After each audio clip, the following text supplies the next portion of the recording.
Hey y'all, what's good? Excuse me. Um, how's everybody doing? I'm okay. I got a little bit of a headache and I'm not sure why, but excuse me, I'm gonna drink some more water. But anyway, we're not gonna waste any time because this live will be about 2.5 hours. I decided to start a little early today because last time we were here very late, but I do appreciate those who were able to be here. So thank you so much. I see Dog Mom and Bama here. Thank you guys so much. Dog Mom, I hope you're doing better. Um, so let's go over to YouTube. I did already successfully upload the video to my channel, but it's private. So we're just gonna stream it from there. So give me a second.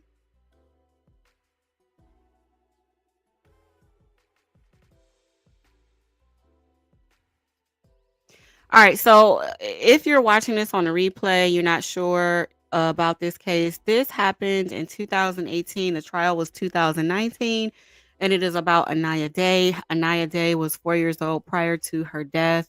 She died at the hands of her mother and her mother's boyfriend. Her mother was in a relationship with Anaya's dad for a little while before things just didn't work out anymore, and they decided to part ways. Um, and so at that time, Sierra started slowly abusing and neglecting Anaya and giving her father a hard time with visitation. So whenever her father, Anaya's father, was able to get Anaya, she would have bruises on her back and her face, and she was slowly losing weight. Michael, his family members, as well as some of Sierra's family members, were reporting the abuse with documented evidence to Child Protective Services. However, they neglected to bring a case against Sierra. And unfortunately, little Anaya passed away due to blunt force trauma, which led to her having a stroke. She was also very emaciated due to malnutrition from being starved, and just different things like that. So today I chose to play the testimony from a caseworker from Cuyahoga County, and then we will listen to the testimony from, oh gosh, I think it's her sister, and then after that it will be Detective Krocazk. If you remember from Sierra and Deontay's interrogation, Detective Krocazk was the one that interrogated them, and so she took the stand to go over in great detail about what she learned via digital download from Sierra's phone and just different things like that. I have chosen to exclude the medical examiner's testimony because it is very graphic. I already read a little bit of that the other day, and I'm not going to play his testimony because I don't want to be disrespectful to Anaya's dad, his family members, as well as Sierra's family members. I'm not one of those YouTubers that will drag out trauma for a dime. I'm just going to put it that way. And so Anaya's legacy, her memory deserves some respect. And so for that, I'm not going to play his testimony. If you are interested in listening to it, you will have to look for it on your own. Perhaps you can Google it or look on YouTube or however you want to go about finding it. But again, I'm just going to go there with that. Let's see, anything else? That's that. So let's just jump right into it. Thank you guys so much for being here. I'm going to be quiet now and we're going to watch or listen to this testimony. Another thing, real quick, sorry. I chose to overlay the videos because 90% of the witnesses requested that their faces not be shown. And so there's nothing to see anyway. The camera either panned out to another area of the courtroom or just had the camera angled at the ceiling or the judge or the floor or something like a bench or whatever. So there's nothing to see in the courtroom anyway. So I just chose to do an overlay with Sanaya. I keep saying Sanaya, that's my daughter's name. With Anaya's picture and just a cute little pink room or whatever, again, to honor her memory. So that is why you won't see the actual courtroom footage. So it's pretty much we're just listening to what's going on. The the audio is boosted so you can hear it very well, or I do have the closed captions set to on. So if you need that, you can utilize that as well. All right, let's jump into it. Hey y'all, what's good? And welcome to my channel. Thank you so much for tuning in. Thank you to all of my subscribers. I appreciate you guys so much. Let's remember to have healthy dialogue, be respectful to ourselves and to each other, and to challenge the argument and not the person. Let's get it. Good morning, Ms. Johnson. Good morning. Please state your full name, spelling your first and last name for the court reporter. Ava Johnson, Eria, Johnson. And Ms. Johnson, are you gainfully employed? Yes. What do you do for a living? I'm a patient care nursing assistant at University Hospital. How long have you been self-employed by now? A little over 2 years now. And do you have some children? I do. And how many children do you have, their names and their ages? I have 2 girls, Mackenzie and Madison, and they're 4 and 6. And do they reside with you? Yes. And ma'am, do you have brothers and sisters? I do. Okay.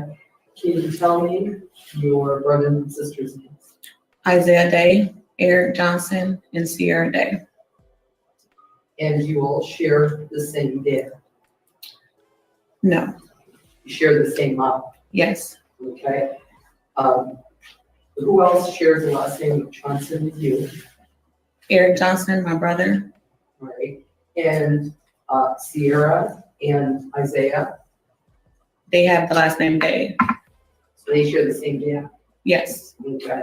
So you all have the same mom. What is your mom's name? Natalie Proctor. All right. Do you also have some older brothers and sisters? Yes. And do you just know their names? Yes.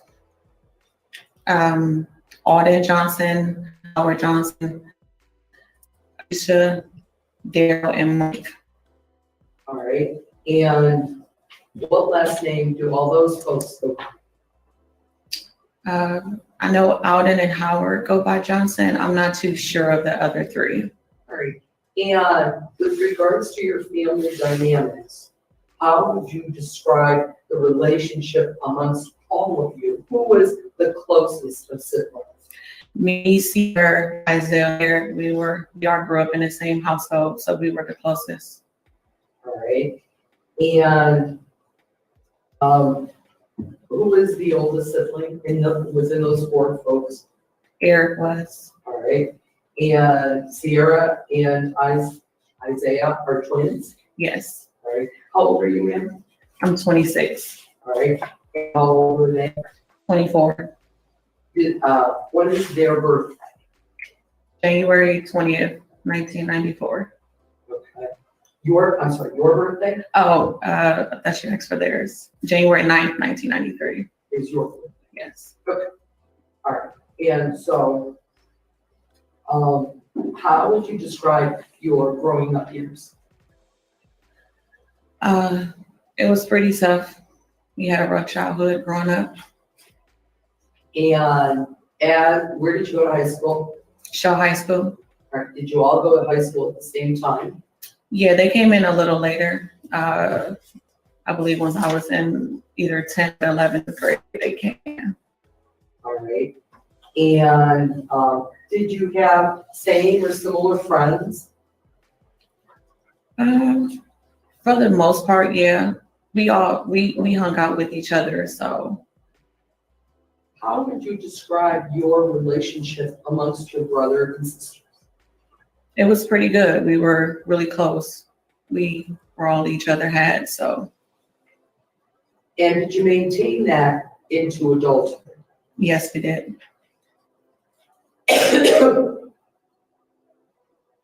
Who was the first one to have a grandchild? I was. All right. And was it Madison or Mackenzie that was first? It was Madison. All right. And there come a point in time that Sierra got pregnant. Yes. All right. Who was Sierra dating at the time? Michael. And how did that go? Did she stay? Where were you all living at the time? We were still living with my parents at the time still, when they started dating. All right, and so when you were living with your parents, again, your parents' names, Natalie Proctor and Eddie Day. and where were you living at? When they first started dating, we were staying on 146th Street in Kansman. Okay, and when Sierra got pregnant, where would she stay? We stayed at the house, at my parents' house. When the child was born, where did they go? They were still at my parents' house. All right, and did this mean Michael too? Yes, they stayed in the attic together. All right, and where were you living at the time?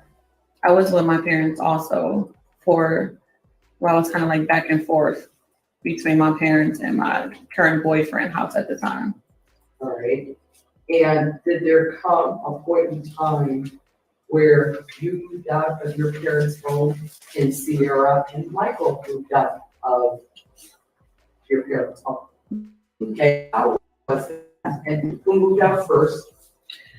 I want to say I moved out first. I moved out into my boyfriend's home, and Sarah moved out. She and Michael went to stay with a friend. They rented out a room from their house. Okay, and during this time, were you gainfully employed? Yes, And where were you working at that particular time? Cleveland Clinic, I believe. All right. Yeah. Same type of work that you're doing now? Same kind of work. Yep. And what about Sierra? Was Sierra employed at the time? I believe so. Yes. Right? And would you often visit with your children? Visit where? My parents' house. Well, where would you visit? You have Kathy, and she now has a baby. What's the baby's name? Aniya Day. All right. So would you guys socialize, spend time together, have the cousins play together? Yes. Okay. Where would that take place? It would take place between my house and my parents' house. Sometimes we went to Sierra's house also. All right. Now, did there come a point in time where Sierra and Michael got their own apartment? Yes. Okay. Do you remember where it was? Harbor Crest. All right. Did you visit at Harbor Crest? Yes. All right. And when she was at Harbor Crest, do you know approximately how old Aniya was when they moved into Harbor Crest? Anywhere between 1 and 2, maybe. I can't recall back that far. And so tell me about the holidays. Would you spend the holidays together? We did. We spent it at our parents' house. All right. Who would do the cooking? My dad. And like 4th of July, Memorial Day, all those types of other national holidays, would you spend them together? Yeah, we tried to spend the holidays together. And who would participate other than you and Sierra? Isaiah, my brother Eric, my mom, friends, and other family if we invited other family. All right. And so during this time, do you come to learn that your sister gets a job at a daycare? Yes. Okay. What daycare does she get employed at? Get Ready, Set, Grow. Okay. How do you come to learn that? She tells me. And how often did you speak to her when Aniya was 1, 2, and 3 years old? Pretty often. We kept close in contact with each other. And would your children spend time together? Yes. Where would they spend time together? Mostly at my parents' house. And did they share in activities together? Play dates, things of that sort? Yes. And who would they left in the shared custody when you weren't around? My parents. Right? And with regards to Aniya, when she was over, who would be in care and custody of her? You talking about when we leave or? Yes. My parents would, yeah. And were there occasions where the adults would go out and leave the children for overnight visits with your parents? Yes. All right. And what kind of activities would you and Sierra and Isaiah and Eric do together? We just hang out, go out, have drinks, just hang out with each other. And would you go over to the Harbor Crest apartment? We didn't really go to like our homes. When we hung out and the kids stayed with my parents, we would actually like hang out at different places, like a bar or something. If we had the kids, we would just stay at one of our houses. So when you went out, the kids would bring. Yes. And during the time that Sierra was with Michael, would Michael also participate in activities with the siblings? No. The only time we would participate in any activities with him is if it was like one of his shows or something, because he's the rapper. Okay. And so you would go watch him or? Yeah, I would go with, when they were together, she would go with to support him and I would go to support her. So we would all go together at those events, yeah. Okay. And approximately how long was it until Sierra and Michael separated? I'm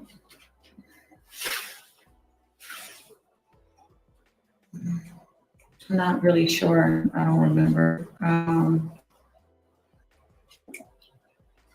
sorry. I have to recall back something that I said. They didn't stay at Harbor Crest together. They stayed out in another apartment complex out in Euclid. Okay. When Sierra moved to Harbor Crest, she was by herself with Aniya. Okay. So at that point, her and Michael had separated? Yes, that's when they separated, yeah. All right. And now that she had separated from Michael, where was Aniya going for babysitting? Still my parents' house. All right. Was she in any daycare? Yeah, she was at the Harbor Crest daycare that's connected to the Harbor Crest building. Okay. So she was going to the Harbor Crest, and where was Sierra working at the time? Get at Roseville. Okay. And with regards to the training for Get Ready, Set, Grow, did you ever go to Get Ready, Set, Grow to see your sister? A few times when I would pick her up or bring her something randomly. Yeah, I visited a few times. All right. And so if we turn our attention to July 20th of 2017, is that a familiar day to you? Yes, Why is that? it's the twins' birthday. Okay. And when you guys had family birthdays, what would you do? We'll have little gatherings. That day for their birthday, they had threw a party in her building, the Harbor Crest building. Okay.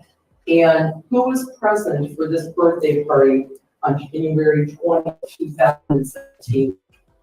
Me, Isaiah Day, Sierra, Deontay, a few other friends that were invited. All right. Were the kids there? No, All right.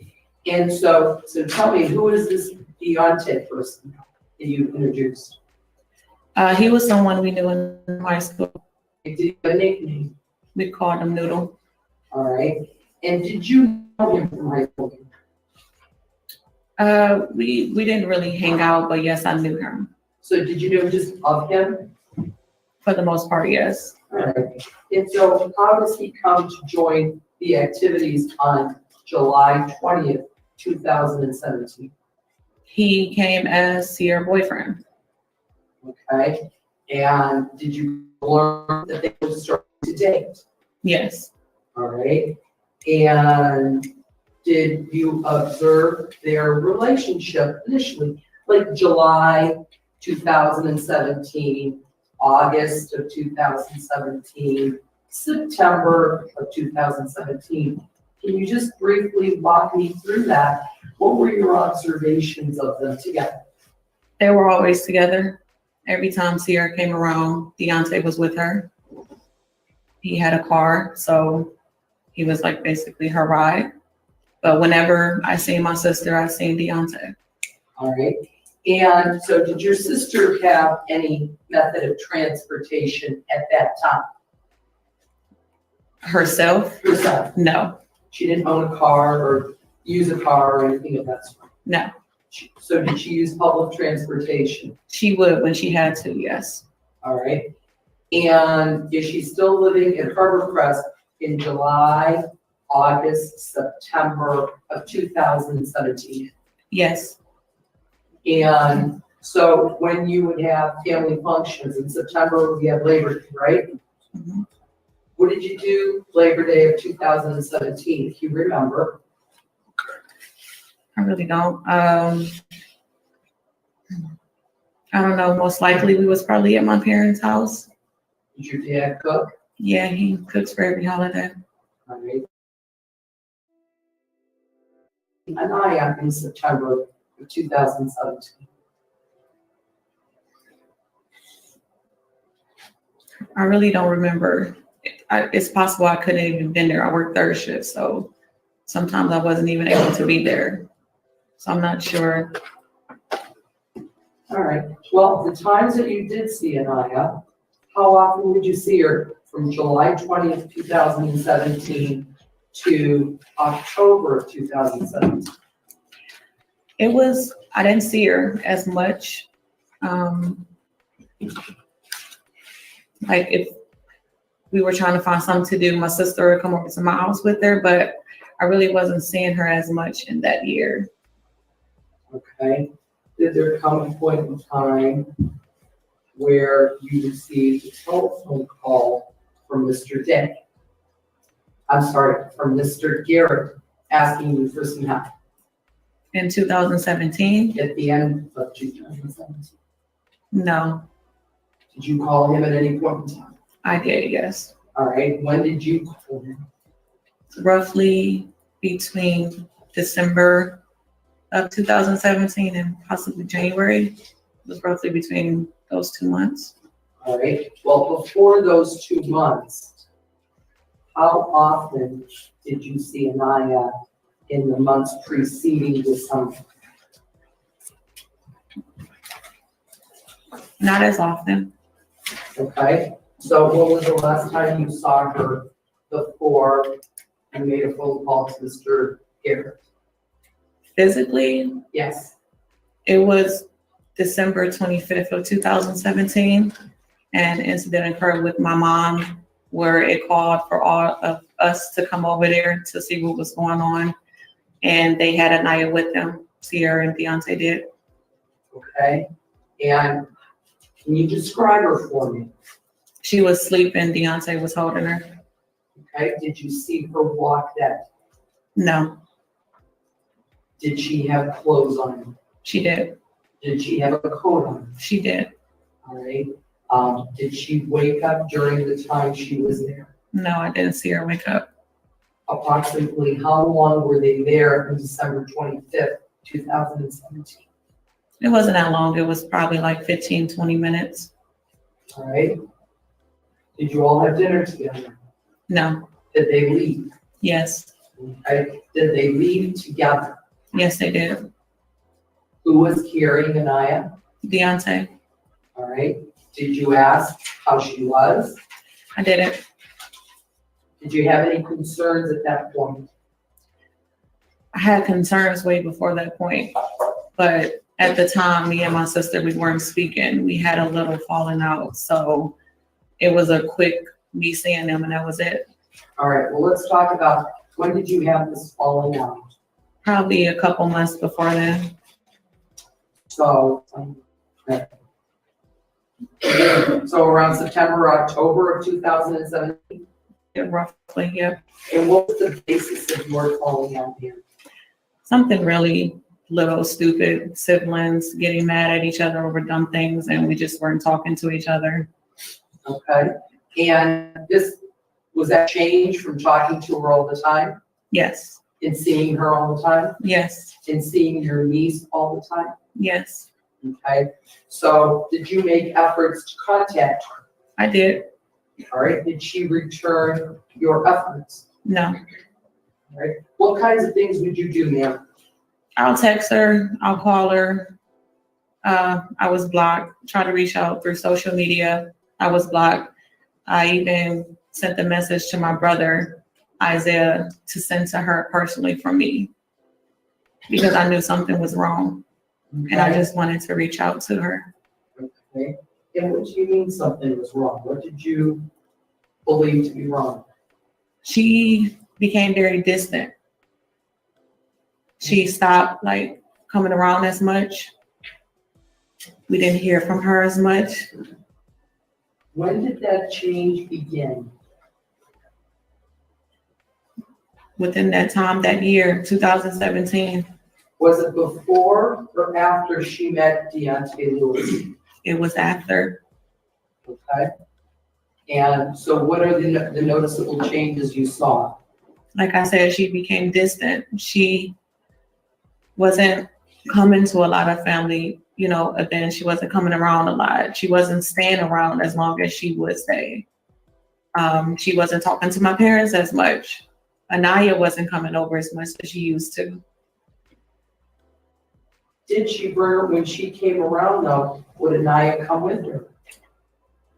Yes, most of the time, yes. And what were your observations of Aniya? How would you describe her as a child?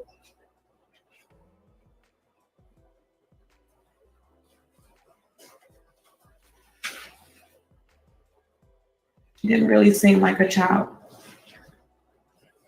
She was very standoffish. She really didn't.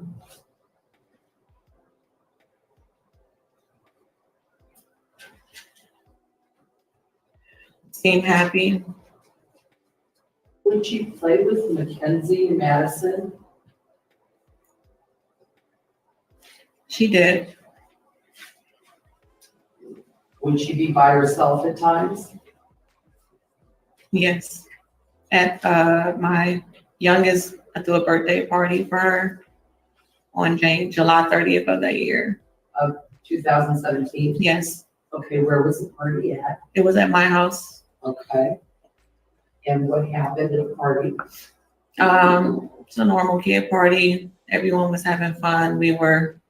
Adults were, watching the kids, and they were playing in the pool and chasing each other, just having fun. And Aniya was just pretty off to herself, playing with herself, not really interacting with the other kids. And did Sierra and Deontay come to the birthday party? Yes. Where were they at? They were upstairs. Okay. Did you go over and try to engage Aniya? I went over to ask her if she was okay. She said, yeah, she was playing with my girls' bikes and stuff that was in the garage. So I kind of just left her to herself to do her own thing. I just thought maybe she just wanted to play by herself. And during this time, when you started to see less and less of Aniya, what were your observations of her physical condition? She was getting smaller. I thought maybe that just had something to do with her getting taller. When you grow, toddlers grow, they slim out a little bit. She was getting littler and littler to the point you can see the extension of her stomach sticking out, so to speak. And when was that? When did you see that? That was the day of the party when I seen that. Okay. And did you talk to your sister about it? I didn't really interact with her that day. I was kind of like controlling the party, sort of speak. I was downstairs the whole time outside. And like most of my friends and stuff, they came over and got to see her. They stayed upstairs. Okay, like a grown-up party upstairs and the kid party downstairs. Basically, yes. Fair enough. Okay. And was there alcohol like upstairs for the adults? Yeah. All right. And so the kids were downstairs. So you were primarily with the children. Yes. Okay. After that party, ma'am, did you take it upon yourself to contact your sister? After that party? Yeah. No. Well, when did you have the falling out with your sister? It was later that year in like October Okay, so tell me the circumstances of that. of the falling out. Yes. Like I said, it was just something stupid we fell out about over her not liking something that I did, and she just stopped talking to me. Did you say anything or not? Were you concerned or not? Throughout that year, I would say little things, I would observe things, and I really didn't want to think that things were what I was observing in my head, but I would ask questions and I would get excuses, and I just left it as at that. All right, well, what kinds of things did you observe? Aniya been taken in a separate room to get discipline. And who took her in the room? Sierra Wood. All right, and what did you observe? Aniya coming out crying, going to go sit down by herself. One time I even observed Aniya coming out with a bloody nose. And what did you do as a result of seeing that? I asked my sister about it. And did she provide you an answer? She made up some excuse, something. She fell or she hit her face on something. I don't know. But it was never something that she did. Okay. And what do you mean by that, ma'am? About what? About something that she did. What do you mean? Well, she never admitted to it, her being her, hitting her or anything. It was just Aniya fell. And so based on that, based on those answers you were getting, did you, there come a point in time where you tried to confront her? I didn't really confront her. Like I said, I just asked her about it. I was more so just sitting back and observing and seeing what was going on. But when we lost contact, I was kind of thrown into the dark. I wasn't sure what was going on after we lost contact. All right. And after you lost contact, what did you start doing? I would reach out to my brothers. They were still in contact with her. I would talk to them to see how Sierra and Aniya was doing. All right. And you can't tell me what they said, but would they provide you information? Yes. And based on the information that they would provide, did you start doing something? Yes. What did you do? I was contemplating on contacting the Children Family Services people. Okay. And does there come a point in time where you contact Michael Garrett? I did. Tell me when that was. I can't remember if it was before I made the call or after, but I did contact him. I told him my concerns. I told him what I was worried about. And I stated to him that I felt that he should get custody. Okay. So these concerns, did you share these concerns with Children and Family Services? Yes. All right. Can you please tell me, ma'am, what did you tell Children and Family Services and what did you tell Michael Garrett? I told Michael that I felt like Aniya was being abused. Something wasn't right, that they were hiding her. She wasn't coming around a lot, and that we needed to do something to stop this. I told Family Service the same thing, that something was wrong with my sister. Something was going on with her. She needed help, and that they needed to get my niece out of that household. All right. And approximately, ma'am, when did you make that phone call? Probably in January of 2018. All right. And up to this point now, since Madison's birthday party, did you see Aniya again, other than on Christmas Day 2017 for about 20 minutes? I mean, before our fallout, yeah, I would see Aniya still. She was still coming around, and I would see her here and there. So when did you actually stop seeing her? after we fell out, after October, I officially stopped seeing her. And were your kids still going over to Grandma and Grandpa's house? Yes, Was Aniya going to Grandma and Grandpa's house? she was, yeah. Okay. But you weren't here, No, I would drop my kids off so I can go to work. all right? And so you contact Michael and you contact CC, the Children and Family Services, Yes, okay? And does somebody reach back out to you? yes, Okay. One of the agency workers, yes, all right? And did you have a conversation with the agency worker?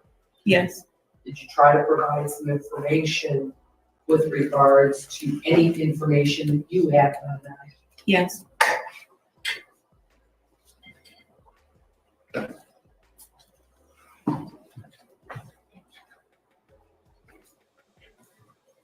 And Ms. Johnson, during the time that your sister started dating Deontay Lewis, where did you know them to be living or hanging out? it was at Harbor Crest. Okay, to your knowledge, was he also living there with her? Might as well. Okay, what do you mean by that? They were always together. I assumed that he did stay there with her. All right, and had you known that there was a move to Cultural Gardens? I had no idea. So you never went there, don't know anything about that? No,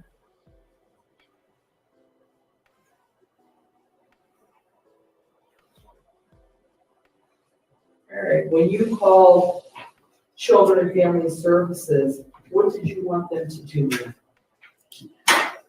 I was hoping that they could remove Aniya from the home, from the information that I gave them, but apparently that's not how it works. They had to first go out and do their investigation. Okay, and this information that you had obtained was information that was shared by your brothers with you? Yes,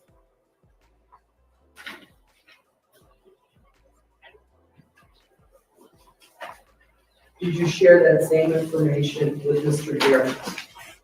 yes,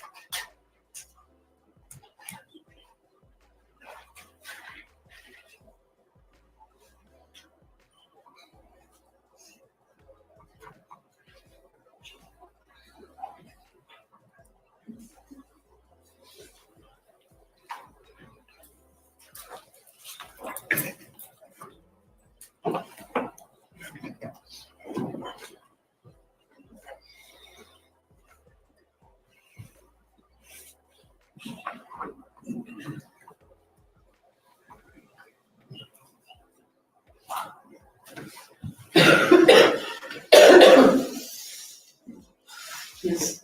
Johnson, other than what you have testified to, how did you learn of Aniya's death? a friend of mine called me Monday morning. She seen on the news about a 4-year-old girl out in Euclid by the name of Aniya Day who was found dead. She called me and asked me if Sierra and Aniya was okay. I had no idea. Like I said, we lost contact before then, so I had no way to contact her. So I called my brother Isaiah to reach out to her. He couldn't get in contact with her. So we drove out there to Euclid Hospital, because I know they stayed out in Euclid, so I assumed that was the first place I should go. They had no answers for me, but they told us to wait in a room. Some people came and talked to us. After they came and talked to us and found out what we were there for and what information we were trying to find out, they sent us to the police station. And did you meet with the police officers, at the police station, the detectives, and provide them the information you provided here to us? Yes. Thank you. No further questions at this time.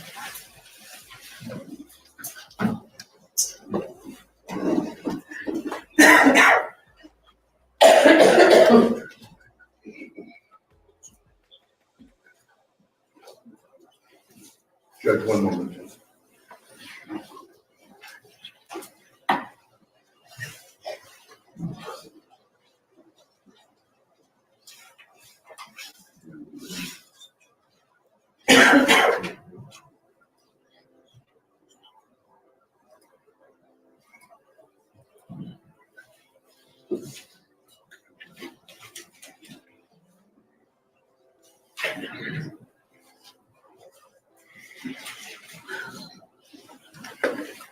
Remain quiet. Thank you. Morning. Good morning.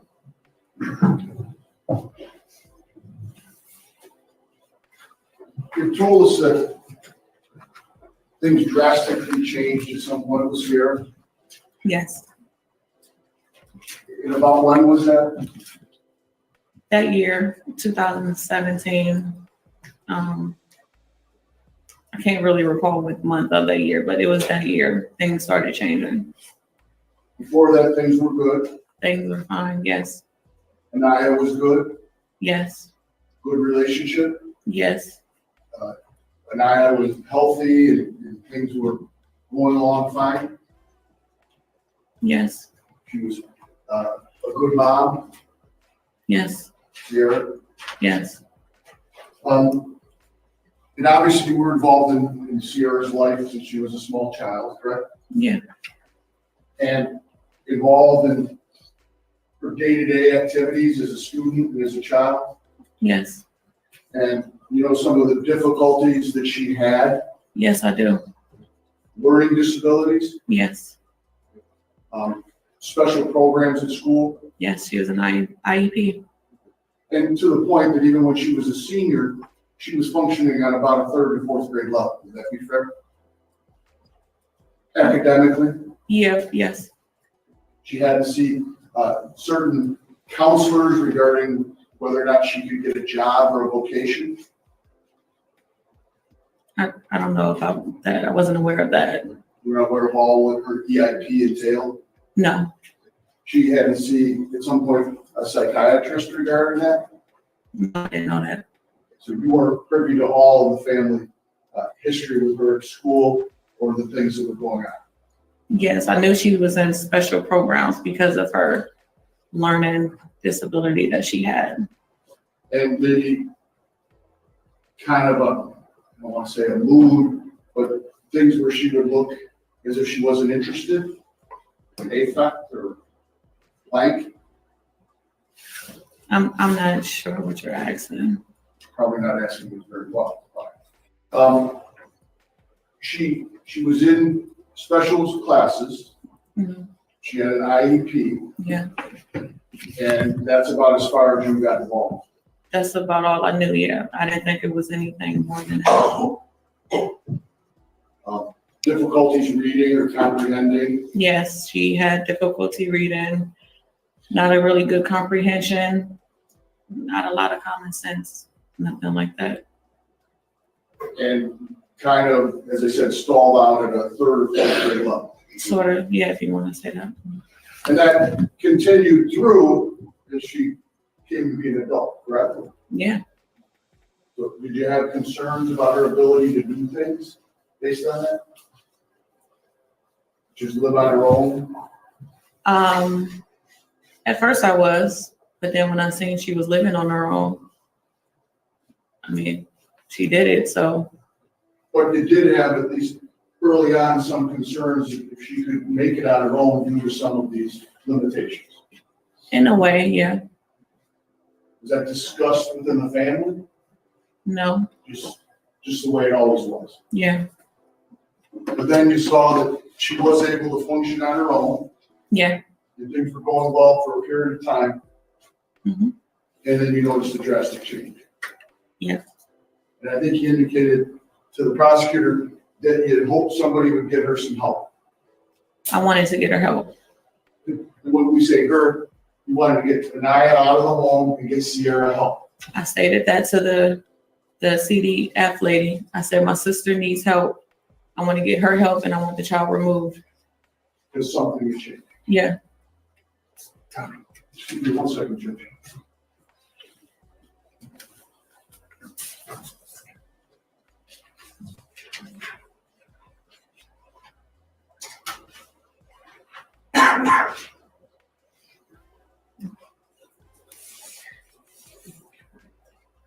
Could you describe for us how Sierra and Aniya acted together before you saw this change?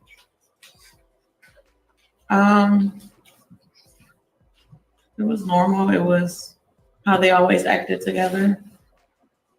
Is it an example, or how was their, did you say normal, playful, good relationship? I mean, she would bring her over. Aniya was attached to my dad, so once she brought her over, my Aniya and my kids were kind of just over with my dad, and they kind of stayed up under him. He spoiled them. So I mean, everything seemed fine. Like it was always fine. And then you noticed the change. Yes, Was it a gradual, or was this more of a drastic thing? it was a gradual change. And then you noticed the things that you described to us earlier. Yeah.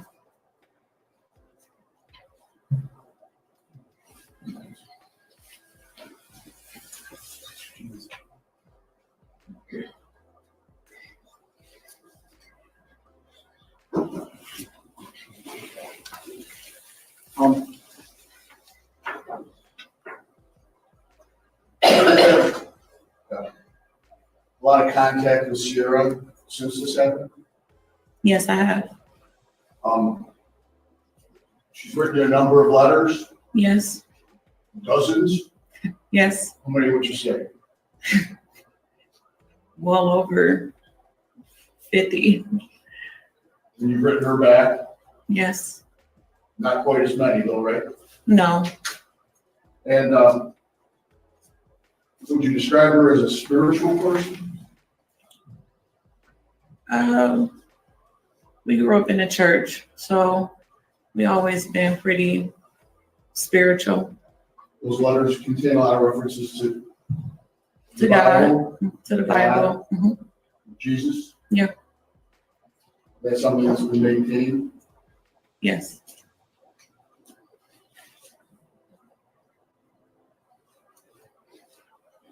Thank you. Excuse me.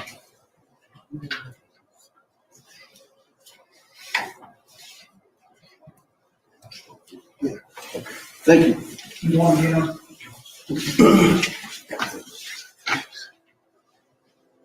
Ms. Johnson, Yes. now, you said that, before your testimony, correctly, you said that around September, October of 2017 is when you and your sister fell out about something. Yeah. Did that fall have anything to do with Beyonce Lewis? No. And you said from that you assumed that they lived together because they were always together. Yes. Do you mean they were always coming to family functions together, or you saw them on a daily basis together, or how? Whenever I seen Sierra, I seen Deontay. Whether it was at a family function, we met up somewhere, we kicked it, whatever we did, they were always together. And that was between the months of July and September of 2017? They were hanging out before then too. Or I thought they got together at their birthday party, at twins' birthday party in July. They probably got together I don't know exactly when they got together, but before the birthday party, they were together. Like I said, they came to my daughter's birthday party together, which was July 20th. Before then, they were hanging out with each other. I have multiple events at my house that they came to. That was prior to July? Yes. So,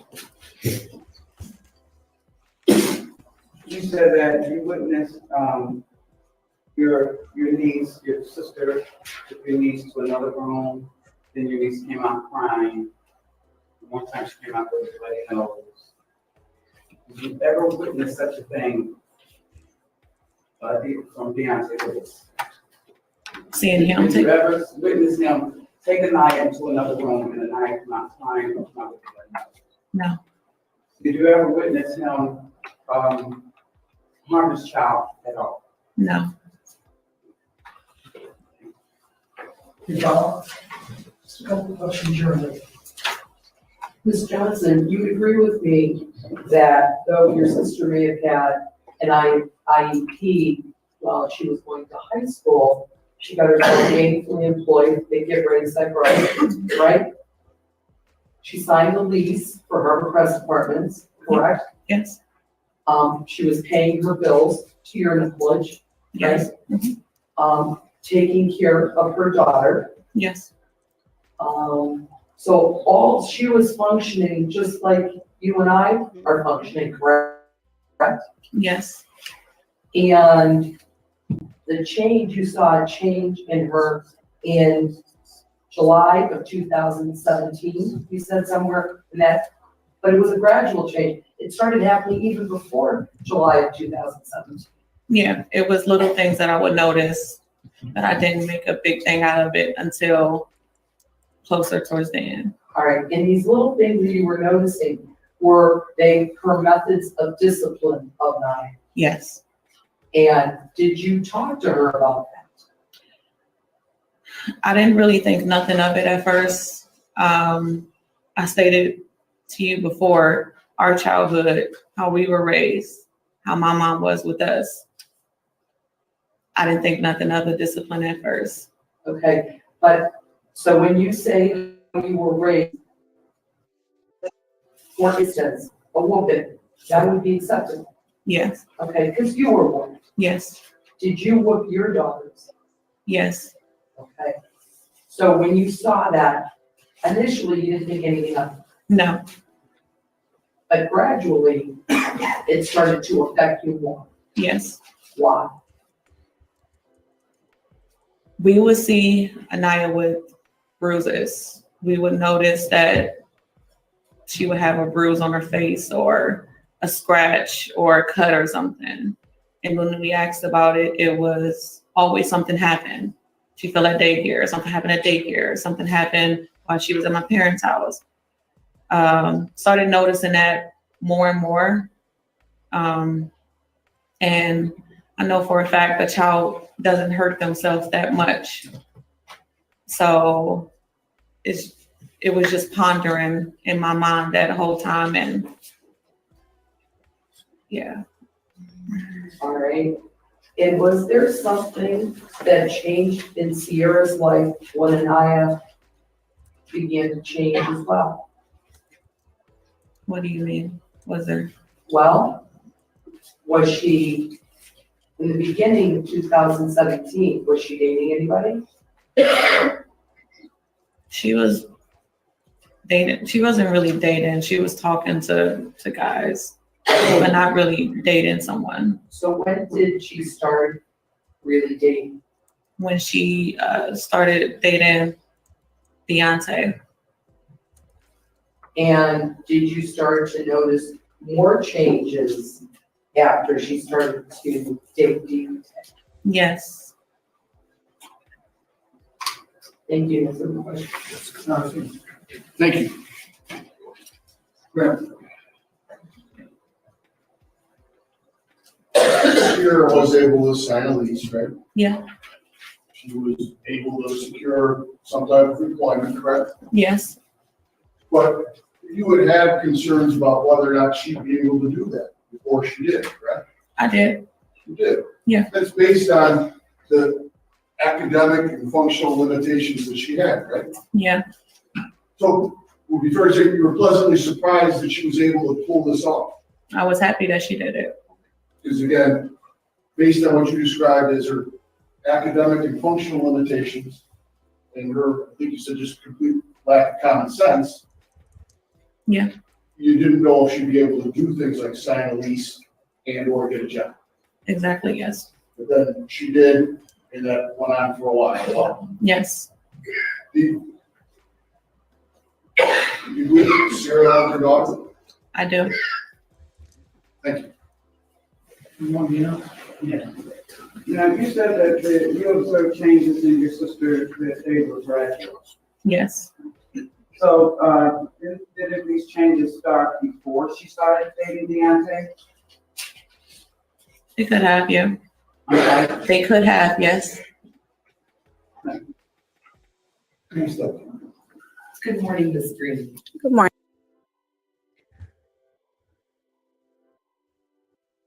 Am I muted? Can y'all hear me? I don't know if I'm muted or not. I think y'all can hear me.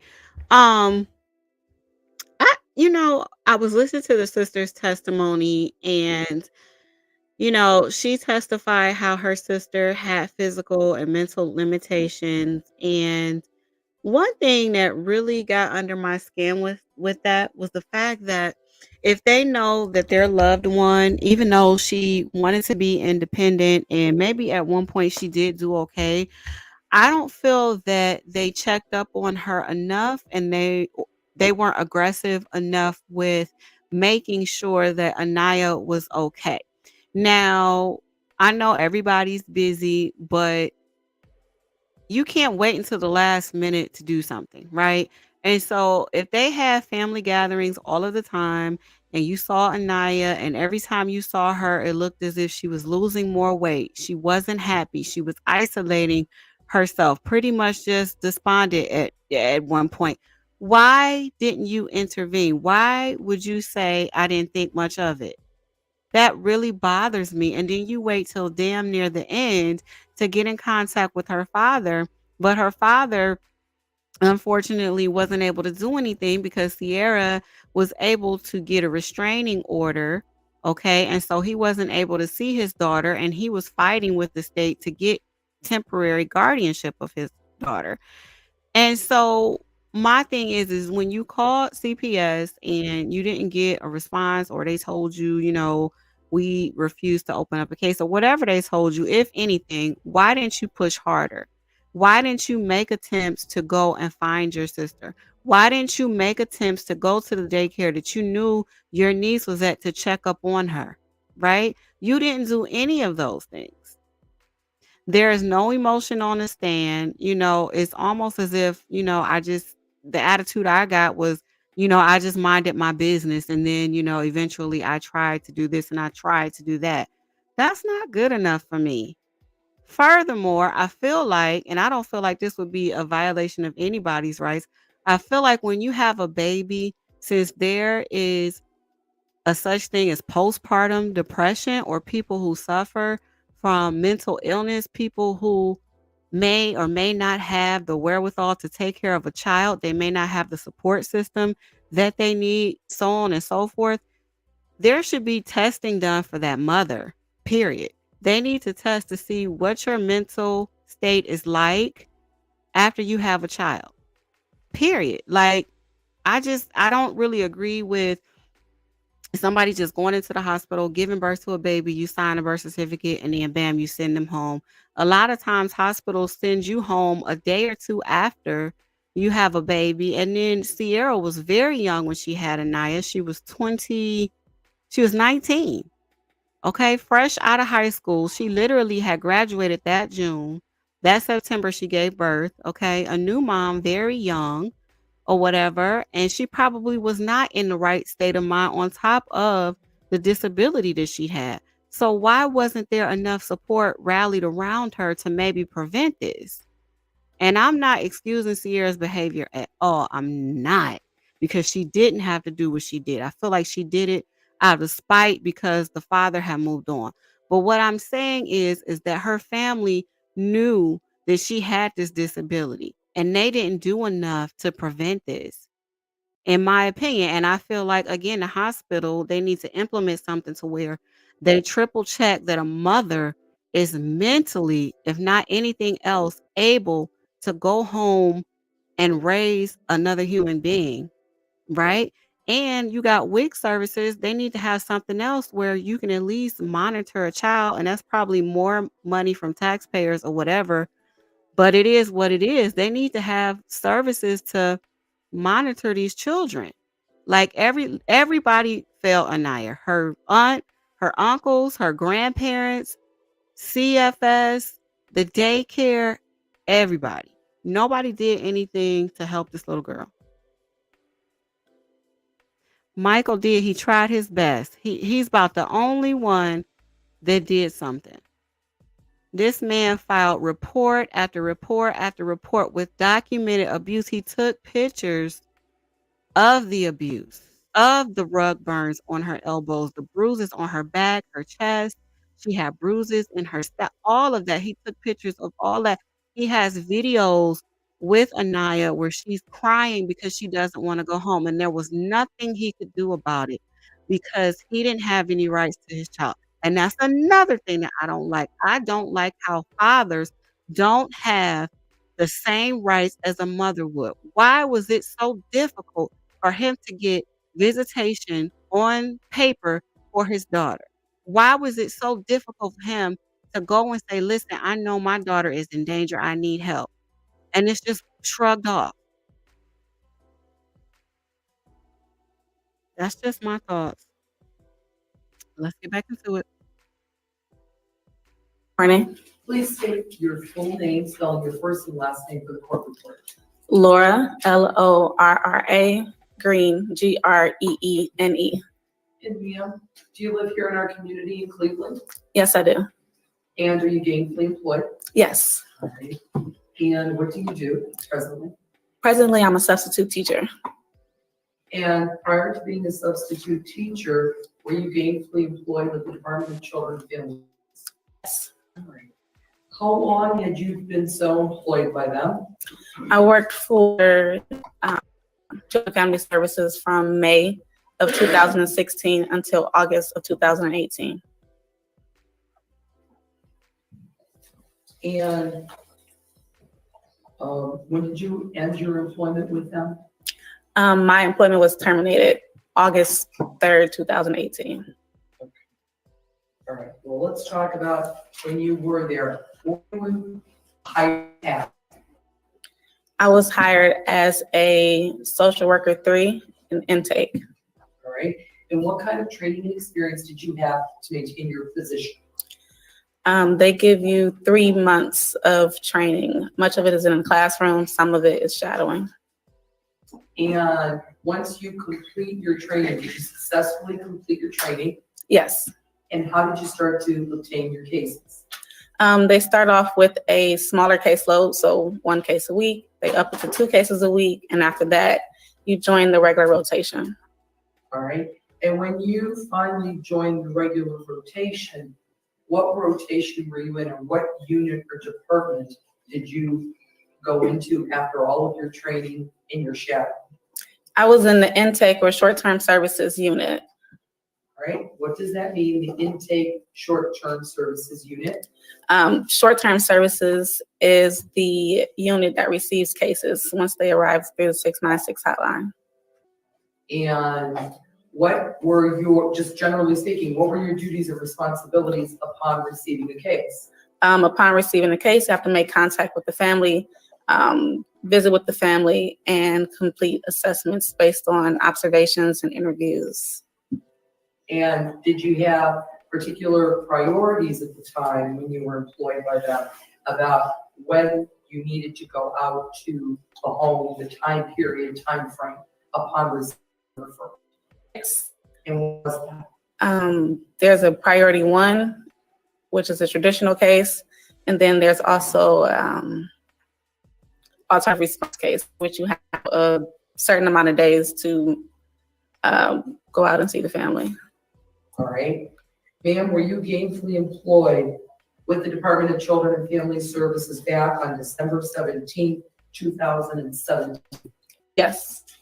And did there come a point in time that you received a referral for the well-being of Aniya Day Garrett? Yes. Right? Ma'am, can you tell me, upon receiving that referral, what were your duties and responsibilities with regards to this case, and what did you in fact do? Upon receival of the case, first thing, make contact with the referent, which I did. Also to make attempts to the house, or make contact with the family in order to schedule. I don't recall every single detail of what I did in the days that I did it. But in making contact with mom, it was initially an unannounced home visit because I didn't have the correct phone number. Okay, so let's start with, before we even get to the house, let's start with the referral. You receive a referral, Yes. okay? How is it qualified or what is it designated? The referral came in as an alternative response. And what does that mean? So alternative response, I can't give you an exact definition, but with alternative response, it does allow you several days to, you're allowed to schedule with the family, and then you have several days to make contact without it. Okay. So it came in as an alternative response phone call, Yes. all right? And then you, at any point upon receiving the referral, do you take it upon yourself to call back and chat with the referent, Yes. okay? Did you do that in this case? Yes. Okay, and without telling us what was said, what was your next? After speaking with her, next step was to make contact with mom and child. Okay, so who was the mother Sierra Day, and who was the child? Aniya Day Garrett. Okay, and were you provided information or addresses of where they may be residing? Yes. Okay, and this is in December of 2017, Yes. right? So what do you do first and where do you go? I went to the address that was provided for me. All right, and where was this address at? I don't recall the exact name of the apartment building. It might have been Harbor Crest, but I'm not 100% sure. Okay, well, did you go to a house or an apartment building? I went to an apartment building. It was on the first floor. I'm sorry? She lived on the first floor. That's what I remember. All right, and do you remember what city you were in? Euclid. All right, so you go to this place in Euclid, and does anybody answer did you rap on the door? Did you call via intercom? How did you make your method of communication? It was a locked building. I don't remember if it was the first time that I went to the house or the second, but I remember that another resident had to let me in. And I remember knocking on the door, and I did encounter mom. But in the first visit, I didn't see the child. Okay, so tell us about your first encounter with mom. First encounter with mom, she stepped outside of the apartment, closed the door. She Did seemed, you identify yourself? yes, Did you tell her why you were there? yes. Why were you there? I was there to investigate allegations of abuse and neglect. All right, and so do you make her aware of that? Yes. All right, what do you say to her and what does she say to you?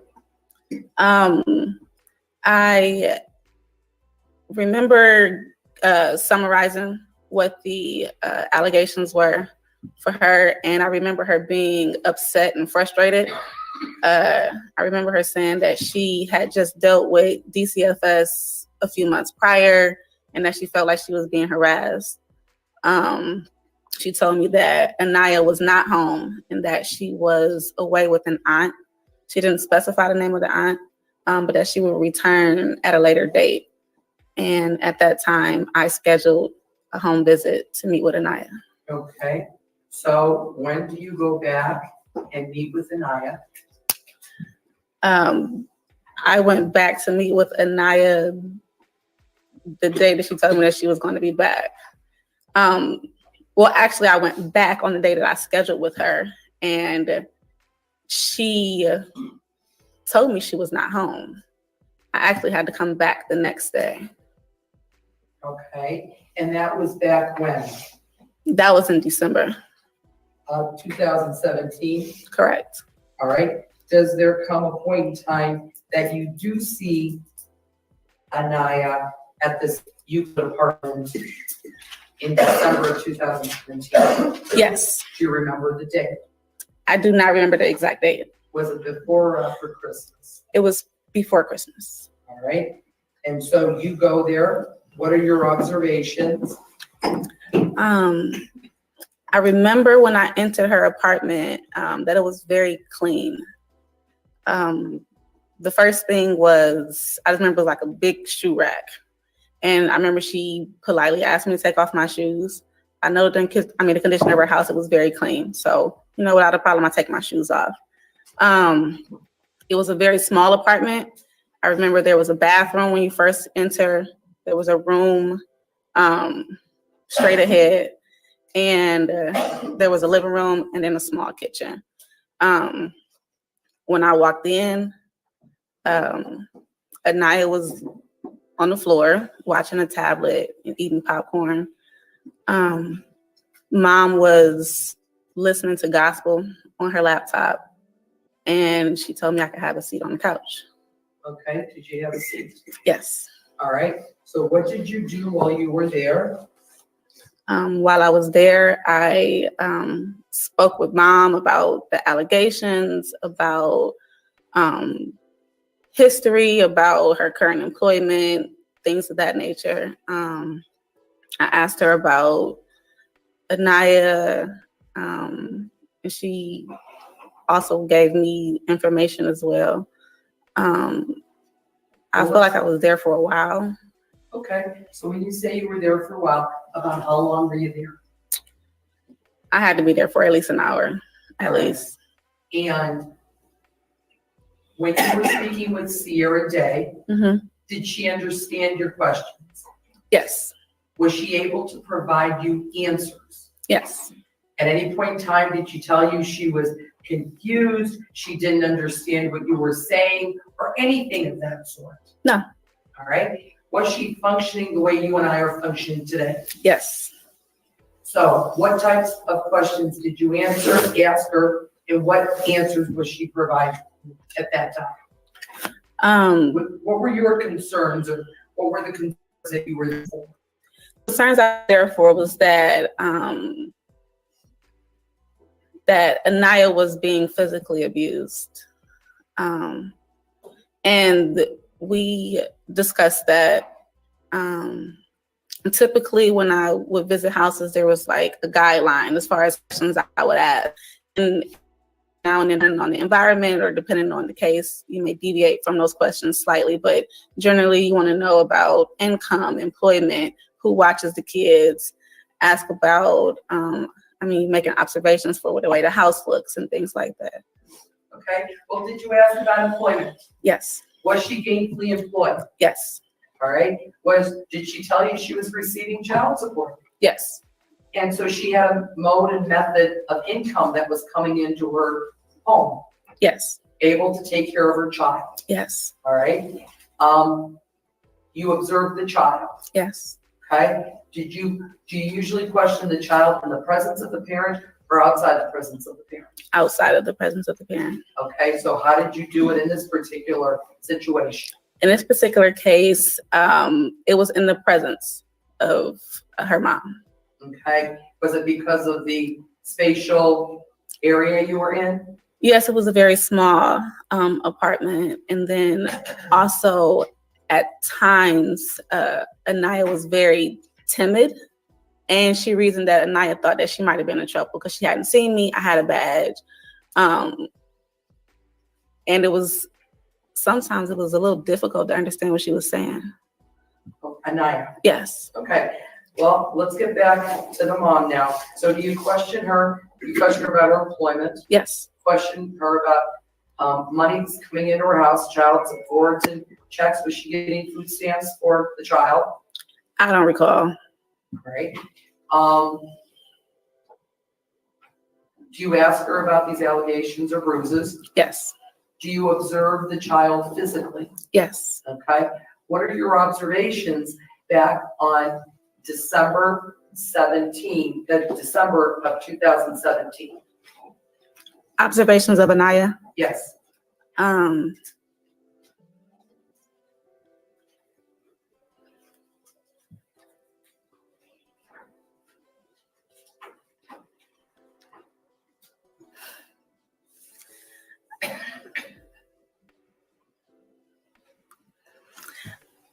Aniya was a petite, light-skinned little girl. She had ponytails, and she was soft-spoken. I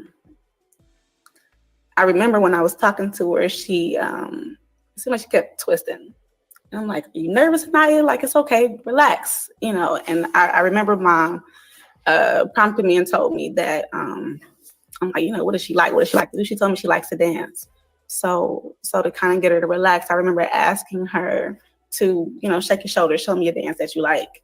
And I think it might have been something like the folk or something that she likes to do. So she did do a little dance for me. Did she stand up on her own 2 feet? She was standing in front of me the entire time that I talked to her. Okay. So I didn't talk to her while she was seated on the floor. Okay. So when she was standing in front of you, what is your method and mode of examining a child to see if there are bruises, bumps, anything of that sort? Do you do? For Aniya, I first lifted up her shirt.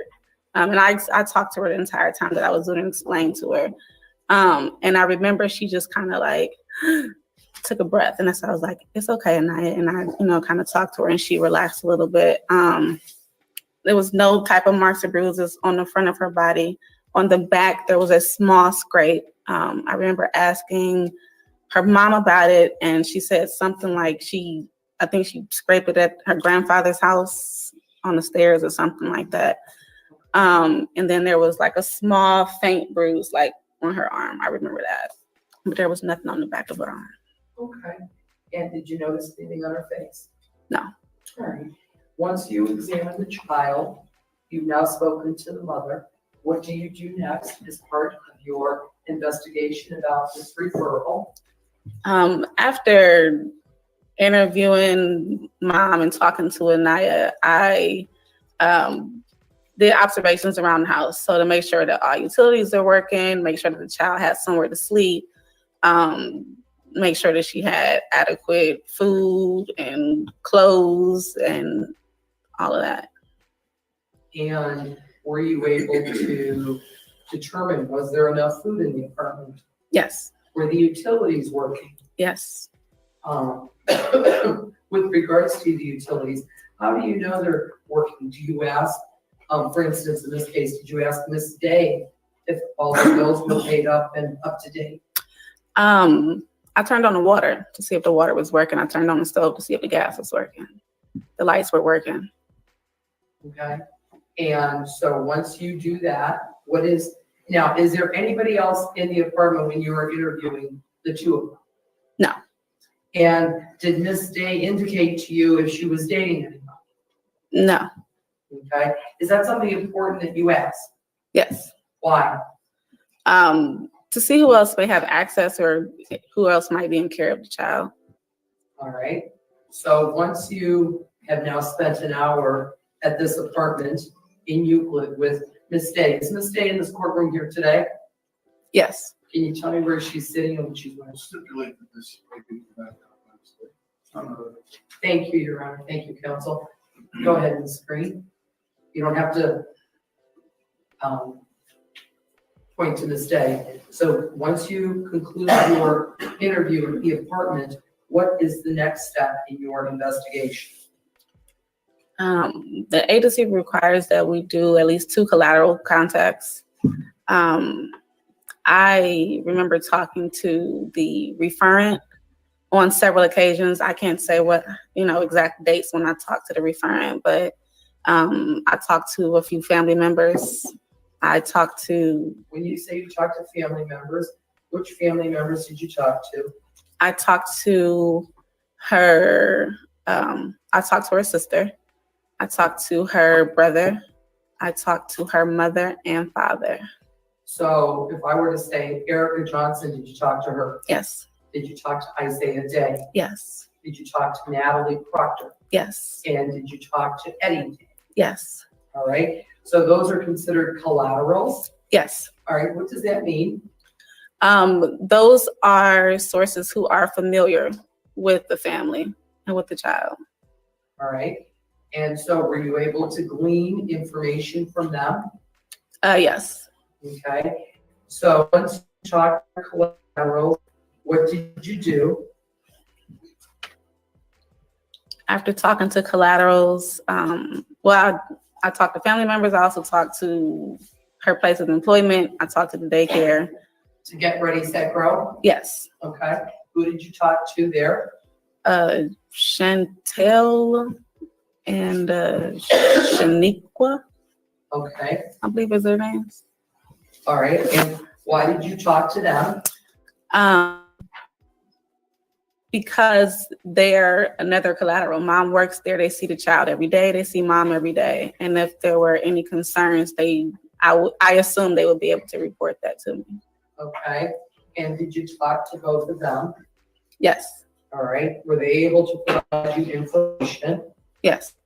All right, and so what did you do next? After completing collateral contacts, I remember calling the hospitals to make sure that she had been seen for her most recent well child check. And after talking to collaterals and completing an assessment, I review it with my supervisor. Okay, and did you continue to investigate this case? Yes, up until it was closed. Okay, well, prior to it being closed, why did you continue to investigate this case?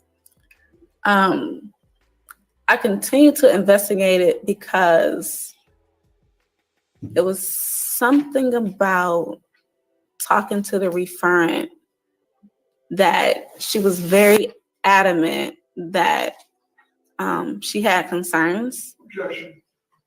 Hold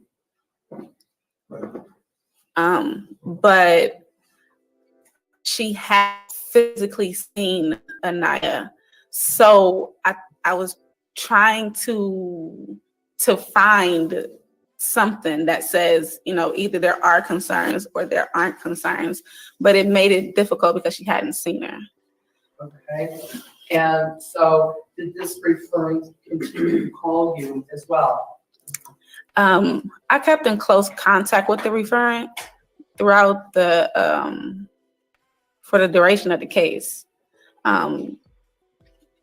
because she, like I said, she was very adamant that she had concerns, but it was also that she knew or alleged that she had known someone who had information. So I remember talking to her and urging her to have them call me or give me their contact. And I kept it, just even for that purpose, like that you have this information or have access to this information. And does there then come a point in time where you meet with your supervisor? Yes. And as a result of meeting with your supervisor, what happens with the case? The case was unsubstantiated and we closed the case in January. All right. And moving forward, you're still at the agency. Yes. And turning our attention to March 9th of 2018. Does there come a point in time where you meet with Mr. Garrett? I met with Mr. Garrett. I remember it was a Friday. And that was as a result of a referral from the court to do a home evaluation. Okay, so where did you go? What did you do? Let's start with, why was there a court referral now? It's my understanding that there was an upcoming hearing. Objection. Go ahead. That there was an upcoming hearing. One, because there was a protection order against the dad that he wanted to have lifted. And then also, I believe he was seeking custody of Aniya. Okay, so, excuse me, Ms. Green, at this point, even during the first time that you did your assessment of the referral that had come in at the latter part of December of 2017, were you able to review the other allegations that had been filed with regards to Aniya? Are you asking about a previous case? Yes, Yes, so you're able to review all that. yes. All right, so now moving on to March 9th of 2018, what did you do?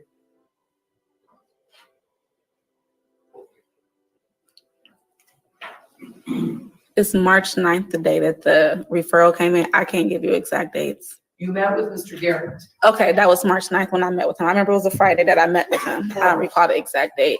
When I met with Mr. Garrett, I was there for a long time. He expressed, You can't say what you can't say what he said. okay, Did he provide you any photographs or show you any photographs? no, Did you talk to him about what his intentions were with regards to Aniya? yes, Your home evaluation, what is your purpose for going to the home? to see that the home is appropriate for the child. Okay, and did you do that? Yes, Was there a room for Aniya at that home? yes, All right. After meeting with Mr. Garrett, did you also have a responsibility of going back to Sierra Day's apartment? yes. Okay, where did you go? From his home, I did not meet with Miss Garrett. Did you contact her or set up an appointment to meet with her? I contacted her the same day that I contacted him.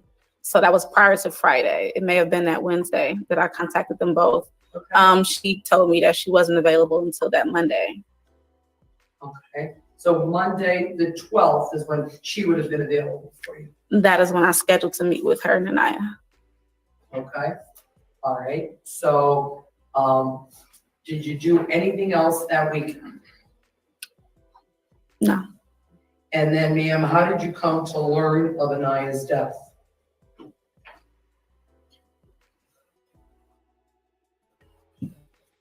My supervisor called me on Sunday. And after receiving a phone call from your supervisor, did you continue to work? Yes. And then what happened then on August 3rd, 2018? August 3rd, 2018, I was terminated from the agency.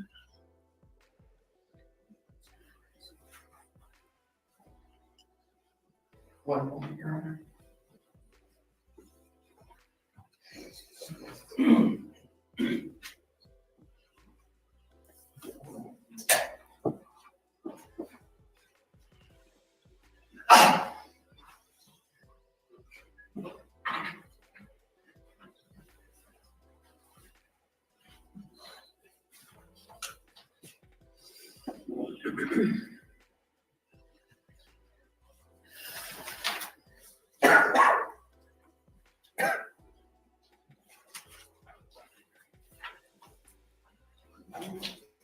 Ms. Green, I just have a couple of questions for you. With regards to your first visit to this apartment in Euclid, in Sierra and Aniya, you're unannounced. Who was present at that time? The first time I encountered Sierra, Yes, I spoke with her outside in the hallway. so you never entered the apartment? I did not. Okay. How long before that visit and the visit you went back and met with Sierra and Aniya was? How long did it take before you went back and met with both? The exact amount of days, I can't recall, but I know that there were several days in between that time. Was it a week? Was it 2 weeks? Was it a couple of days? It was more than a couple of days, but I believe it was longer than a week. Was it before January 2018? Yes. Now, the last phone call you had with Sierra Day was sometime in March of 2018. You went to meet Mr. Garrett on March 9th. You had called her a couple days before. Yes. At the time that you spoke to Sierra Day, in March of 2018, did she indicate to you where she was living and where you were going to need to go on March 12th, 2018? She did not.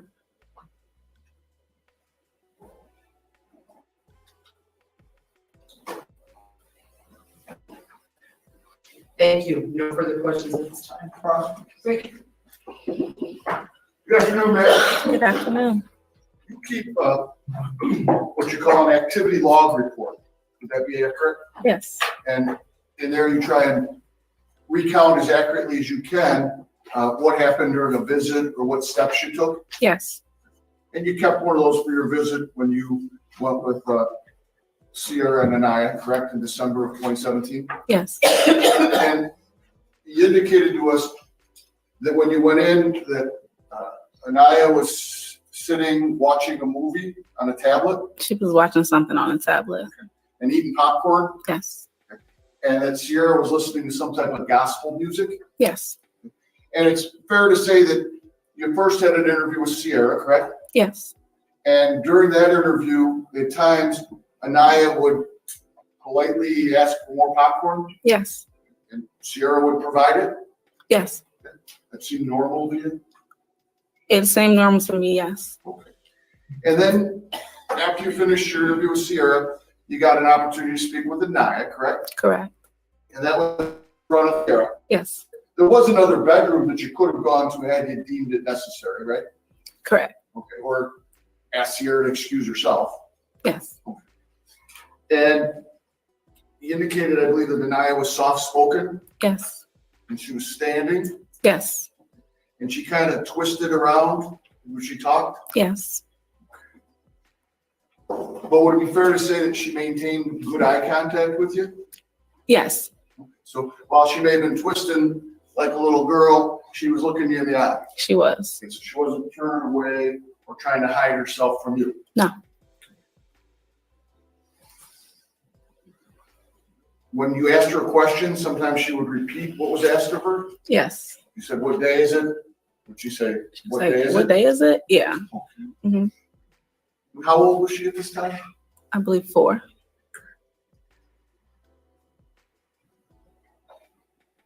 Did she tell you she was watching a movie on the tablet? I don't recall. It's possible. Do you recall her telling you that Sierra was nice and that she likes to play with her? Yes. And that's what Aniya told you. Yes. And nobody had to make her say that, right? It didn't appear that way. Did she say she doesn't know what happens when she gets in trouble? Did you ask her that? Yes. What happens when you get in trouble? Yes. And she told you with that same eye contact, "I don't know," right? Correct.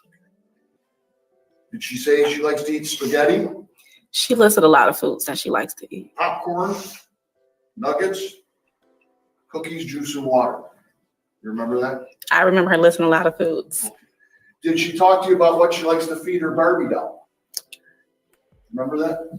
I remember her talking about a doll. I don't remember exactly the She conversation. would often talk about food and what she feeds her Barbie doll. And then she told you that she likes to dance and hit the folk. Yes. What's hitting the folk? I'm not sure. Did she demonstrate that for you? Yes. Did she tell you that she sleeps with Sierra? If I wrote it in the log, that's what she said. Did she tell you she's not afraid of anyone? Yes. Did she tell you she likes to play Yes. and no one's her? Yes. Thank you. Here's long down, nothing for this page. Can you follow up on that? No, Your Honor. You step down, thank you. Your Honor. Good afternoon.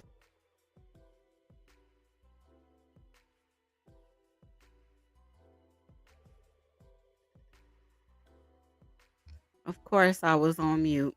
Okay, so this was one of the caseworkers who was terminated. I think in total they terminated 3 to 4 caseworkers. Now, the caseworker noted that or testified that She went to the house on the first day, and Sierra came outside of the house instead of welcoming in the caseworker.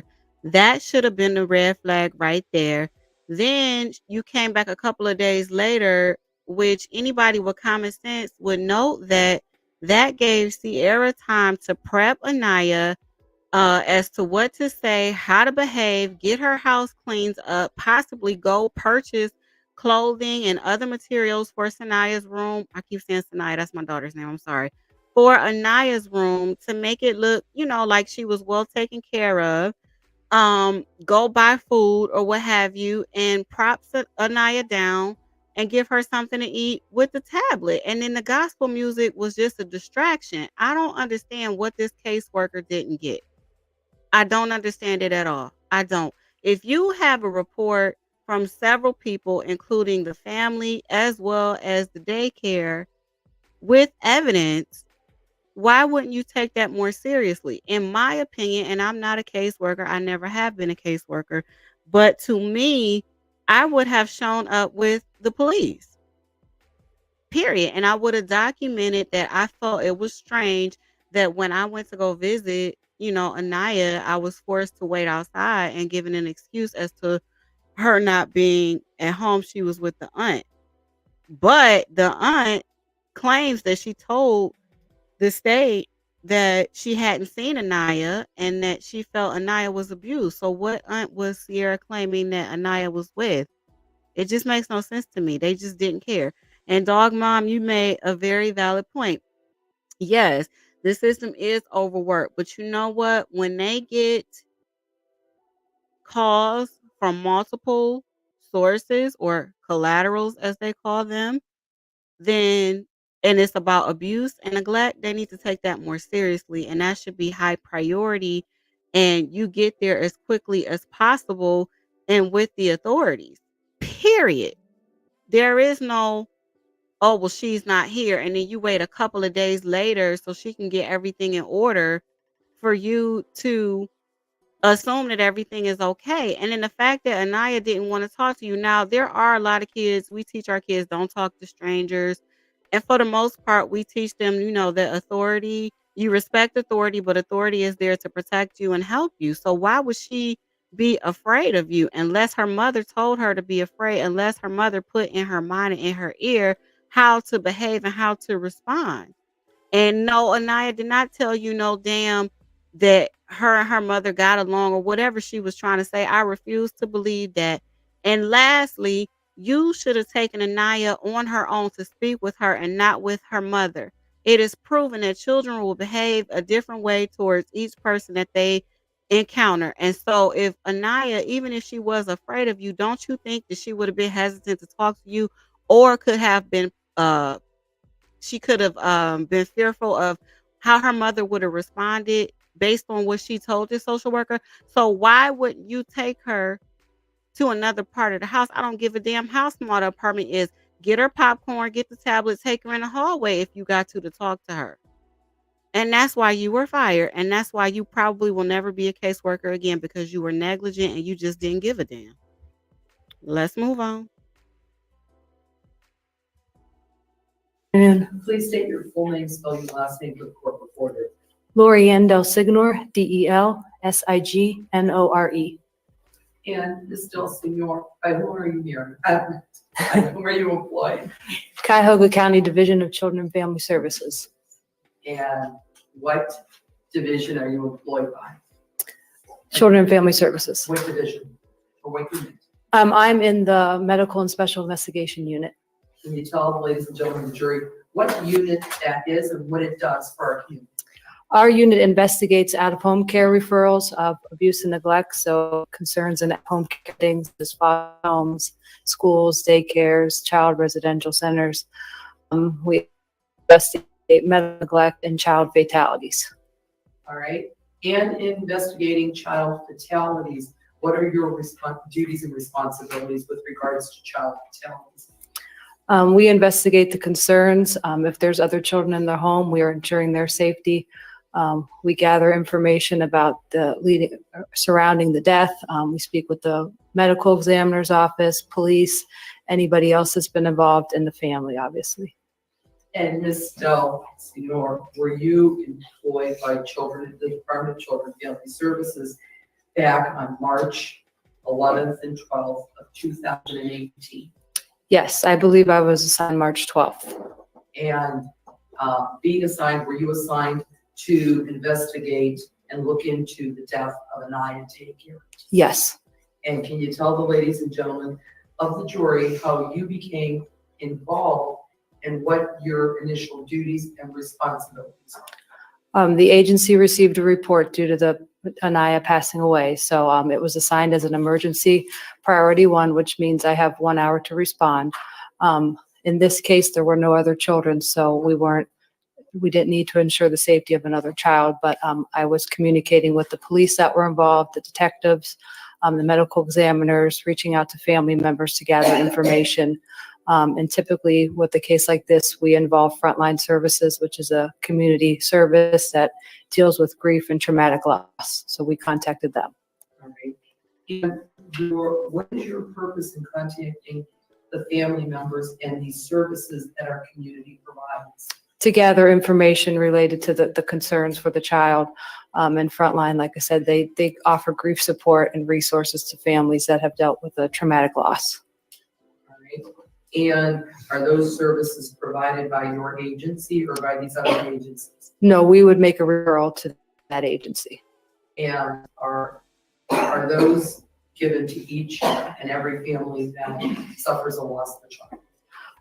We try to link them with that resource. I can't say if every family does, but it's available to everybody in the community. All right. And you said that you contact the police and the medical examiner's office. What do you mean by that? What is the purpose of your contact at this initial stage, ma'am? We're contacting the police to see what information they've gathered thus far in their investigation. Although they're looking at it from a criminal aspect, we're looking at it from an abuse and neglect standpoint. But we collaborate with them to gather information related to the investigation and the concerns.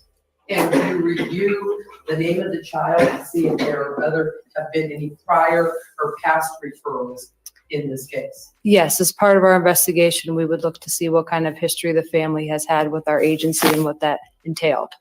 All right. And were you able to do that in this case? Yes. All right. And what were your findings? There were prior referrals and concerns. There were prior referrals and concerns for Aniya in the care of her mother. All right.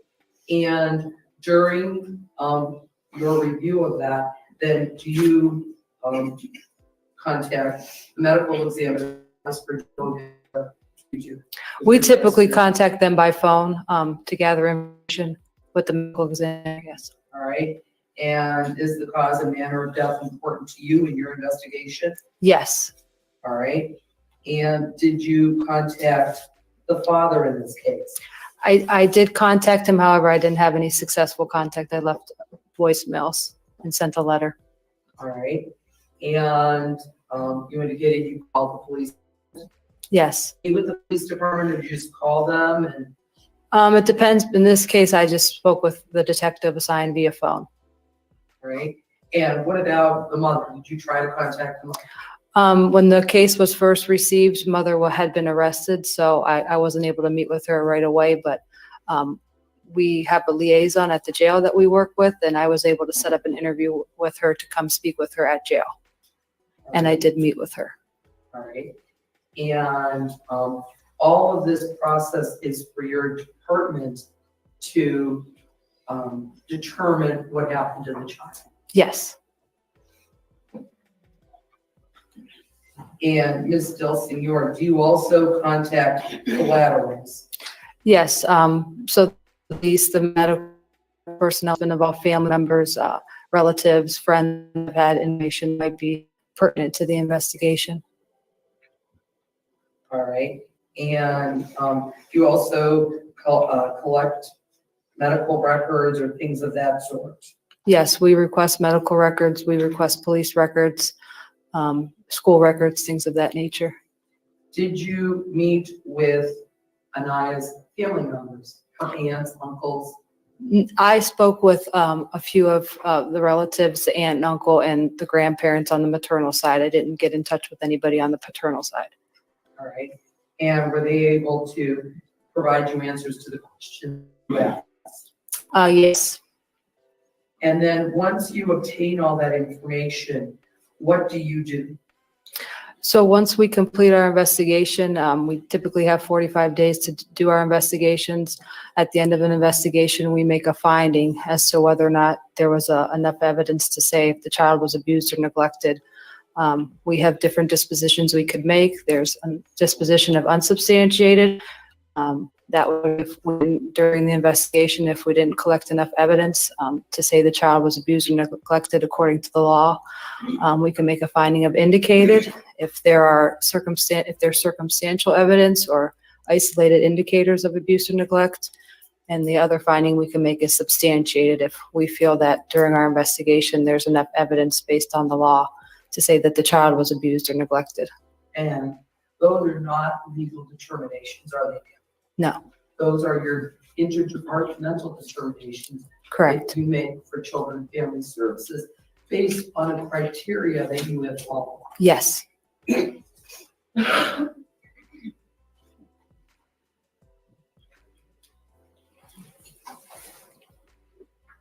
you follow up with the collateral individuals that you designate as being collateral?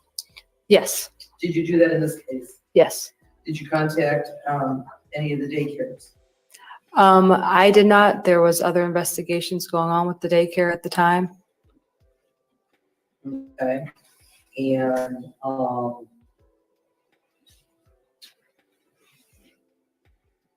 one moment.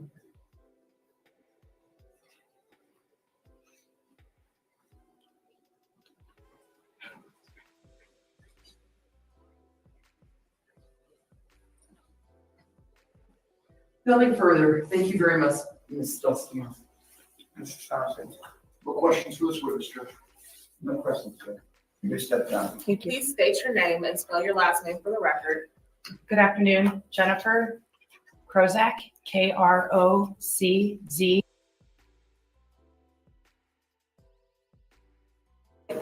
I am with the Euclid Police Department as a detective. And how long have you been employed by the Euclid Police Department as a detective? Well, as a detective since 2016 and overall with the department since 2007. And what sort of training have you had as a general police officer as well as a detective? So besides the basic police academy, which is required for all officers in the state of Ohio, I have received over 1,100 hours of training, investigations, and enforcement. And detective, typically in your role as a detective, how are cases assigned to you? Typically, cases are assigned by the supervisors of our detective bureau to individual detectives. And detective, speaking in a general manner, what are the basic steps of an investigation? So reviewing the information as it becomes available, including reports, statements, any other evidence. And can investigations be handled differently, detective? Yes, different types of incidents require different types of investigations. Sometimes multiple detectives are assigned. And do certain investigations call for an investigatory team to be formed? Yes, when an investigation requires that multiple detectives complete tasks simultaneously, a team is formed. Now, detective, I want to turn your attention to March 11th of 2018. Were you working as a City of Euclid police detective on that day? Yes, I was. And what was your assignment for that day? On that day, I had worked day shift and just left around 3 when I received a call that a 4-year-old little girl was found deceased under suspicious circumstances. That foul play was suspected. And whom did you receive a call from?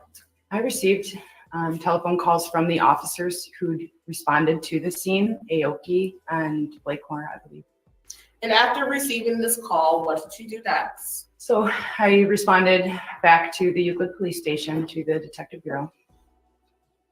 And when you arrived on scene, what did you observe? Well, Sergeant Morawski and I had arrived on scene together. We conferred. Other detectives were then arriving, and I learned that the victim had been transported to the hospital, little Aniya. Now, Detective Krocazk, why is it that you first respond to the police station? Because I'd learned that the victim had been transported away from the scene where she was found. I knew that we would have to wait for these assignments on which detectives were going to go which place. And who was the person that was giving out assignments on that day? That was Sergeant Morawski.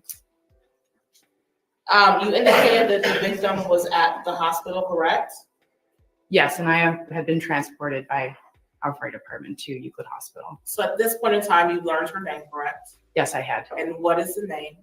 Aniya, sometimes Aniya Garrett Day or Aniya Day. After you learn Aniya has been transported to the hospital, are you dispatched to the hospital or another detective? Other detectives. Sergeant Morawski assigned me as the lead detective, so I stayed at the station to gather some information. And Detective Sergeant Morawski and Detective Caruso both responded to the hospital. And while you remain at the police district as a lead detective, what are some of the first things you begin to start doing? In all investigations, the first thing you want to do is gather all the information that's known up into that time, which is what I did on this day. And what information did you begin to gather? I learned from Officer Eddington that Aniya had been believed to be deceased for some time, that rigor mortis was said to have already set in. What did you do after obtaining this information? So I started to gather the other information that was known to us at the time, including written statements by the defendants. Now, who are you receiving those written statements from? Those written statements were provided to Officer Eddington at the scene by the defendants. And did you review those written statements as part of your investigation? Yes, I did.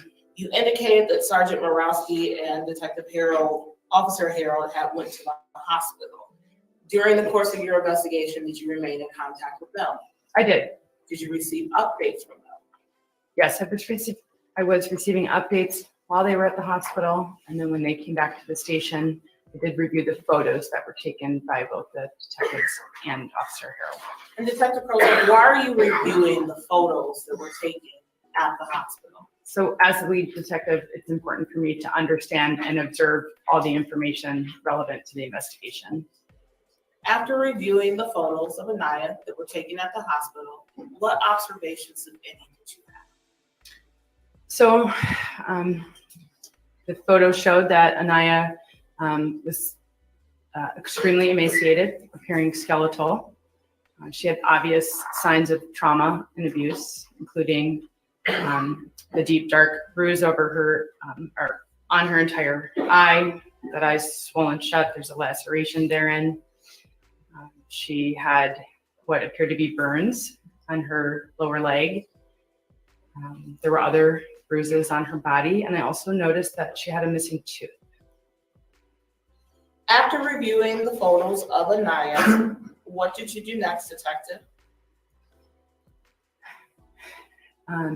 Well, besides continuing to be updated on everything that was going on at both the scene and the hospital, I'd been able to review the defendant's statements. I also reviewed statements of the neighbors at Cultural Gardens. Now, Detective Krocazk, did you follow up with the other responding officers on scene? Yes. So I talked to all the officers who'd responded, excuse me, been called to Cultural Gardens Department that day, March 11th. But I'd also been researching our database at the Euclid Police Station, which the brand name is TAC, T-A-C. It's our report management system. Detective Krocazk, why are you researching your city's report management system at this very time? So it's important for me to understand any involvement that parties have had with law enforcement up to that point. And that's what I did. I searched all the parties by name, by social security number, by the known addresses. Why is it important to you to understand any involvement that the parties may have had up until this As a lead detective, it's important for me to be fully aware of everything I can that might pertain to this investigation. In addition to reviewing those reports, at this point in time, had you received the 911 audio? I did, and I was able to listen to and review that 911 audio for this particular call that day. Why were you reviewing the 911 audio for the call for this day? It's important to understand how everything that's reported to the 911 call taker by the caller, exactly as it's reported and in the manner that it is reported. And what if any observations did you have from listening to the 911 call? I noticed that there was no excitement in the voices of the callers. Both the defendants had spoken during that call. There was no panic. It was very flat. It wasn't what I would expect for a medical emergency of a 4-year-old having stopped breathing. Now, Detective, you mentioned that you had reviewed the TAC history reports from the city of Euclid. Did you review those reports in regards to Sierra Day? I did. And did you attempt to pull and review reports in regards to Deontay Lewis? I did. And did you attempt to review and obtain reports in regards to Michael Garrett? There were none in our system. The one that I needed involving Michael Garrett, I had to request from the agency who took that report. It was not a Euclid report. And you didn't have access to the other agencies' operating system to pull reports? That's correct. I only have access to Euclid's report management system. And what is the process through which you had to undertake to obtain that additional report? So I had to request from that agency, excuse me, from their public records division, both the report and the body cam of that incident. And was that from the city of Cleveland? It was. And is that the report that's previously been discussed throughout this trial? Yes, the warrant officer McFadden took, yes. After obtaining these type history reports, did you discover through your investigation whether or not Aniya attended any daycares? I did. And I, starting that day, March 11th, I did start speaking with workers from those daycares. And what were the 2 daycares that you determined through the course of your investigation? Both the Harbor Crest daycare in Euclid and the Get Ready, Set, Grow daycare, also located in Euclid. So beginning with Harbor Crest Daycare, did you make any attempts to speak with employees from Harbor Crest Daycare? I did. I was able to speak with Michelle Marshall and Mira Finn from Harbor Crest Daycare. Were you able to obtain any documentation from the Harbor Crest Daycare? I was, but I was actually able to get that from our TAC, our RMS at Euclid. So the Harbor Crest observation forms were already associated with a previous police report? Yes, they were attached digitally to that report that Officer Scrungy had taken in May of 2017. And then turning your attention to Get Ready, Set, Grow Daycare, did you speak with anyone at that facility? I did. I spoke with an employee, Chantel Milton, and also the owner-operator, Iron Das. And did you also obtain records from Get Ready, Set, Grow Daycare? Well, I requested both attendance records for Aniya as an enrollee at that center and employment records for defendant Day, Sierra, as an employee there. And when I didn't receive records, I caused a subpoena to be served to the daycare center, and those records were never received. Now, turning your attention to after you do the steps with the daycare, what is the next step in your investigation?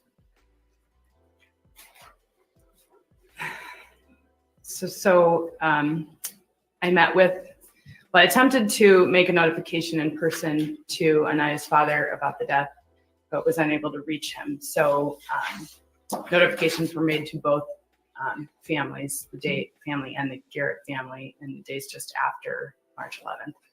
After making the notification to the Day family, did you have interactions with members of that family?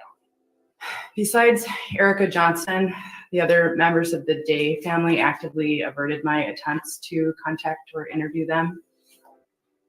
Turning your attention to the Garrett family, were you able to make contact with them?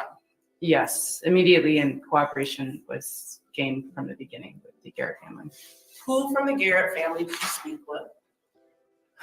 On March 12th, I spoke with his father, Michael.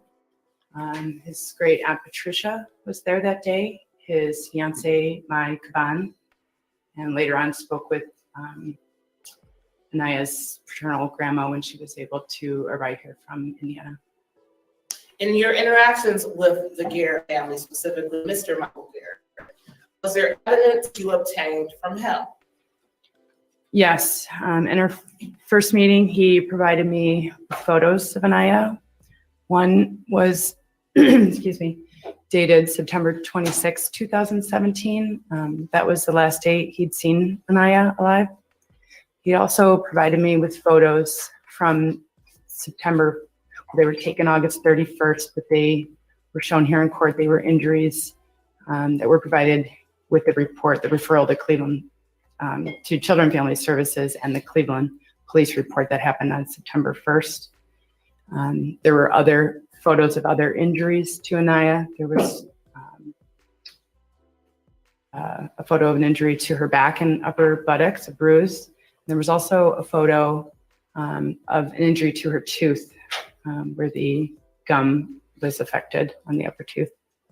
Based on the evidence you obtained from Mr. Garrett, what, if anything, did you do with that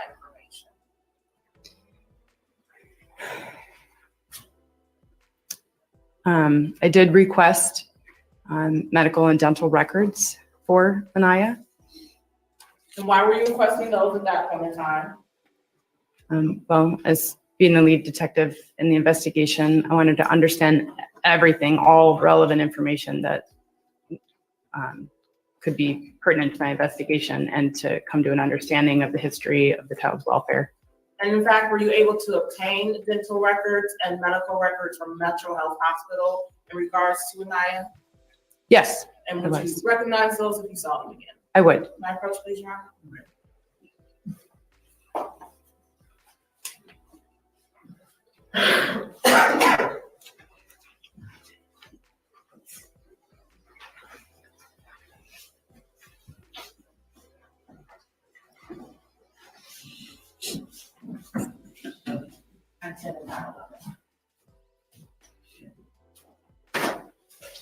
Detective, I'm handing you what has been marked for identification purposes. It states Exhibit 910 and 911. You take a moment to review those items, please.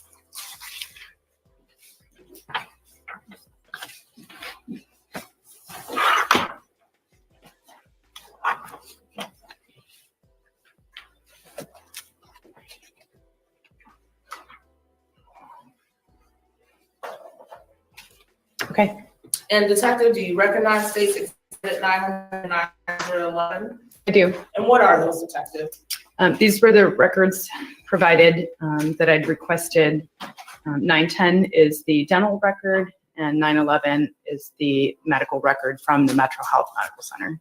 And Detective, are those records a fair and accurate depiction of the records that you obtained, or substantially similar to the records you obtained? Yes.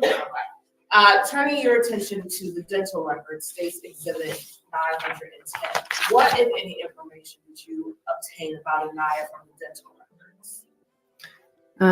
So it says here that the patient's parent is concerned that the tooth is loose, and it's indicated as the same tooth that is pictured in the photo that Michael provided to me, and also the tooth that is missing in the photos of Aniya at death. And which, does the record indicate which parent took Aniya to the dentist and when she was taken? The date of the exam is June 21st of 2017. It says patient, but I did learn that it was her mom, Sierra Day. Turning your attention to states Exhibit 911. Can you tell us the date range of the Metro Health medical records? When they do, what's the first date of treatment and what's the last date? So the first day is Aniya's birthday, September 2nd, 2013. And the last day is going to be when she was a year and a half at March 25th, 2015. And for the last date, when Aniya was a year and a half, was the weight of Aniya listed in the medical records? So at that date, at a year and a half, she weighed over 26 pounds at 26 pounds, 2.2 ounces.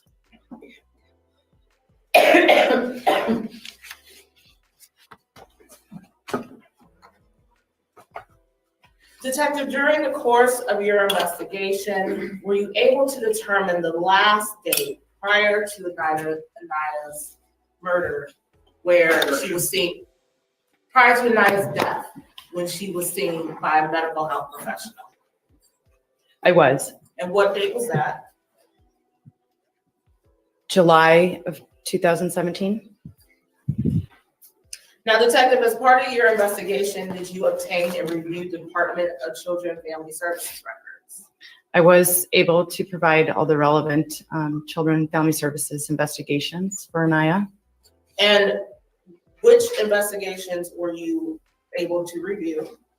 Everything, including the first referral in February of 2017, which we heard Chelsea Lilly testify about. The second one from May 18th of 2017, which Tawana James testified about. And the final one, which we heard Erica Johnson speak of, and Laura Green, we heard her testimony. She was assigned to that. In addition to reviewing the Department of Children and Family Services records, did you also reach out to the medical examiner's office as part of your investigation? I did. And the purpose of that and speaking to the forensic pathologist who performed the autopsy is to determine the cause, which was trauma, and the manner of death, which is homicide. And why is that relevant or important to your investigation, Detective? Well, for obvious reasons, that steers the investigation. The forensic pathologist ruling is taken into consideration when considering which steps we will take in our investigation.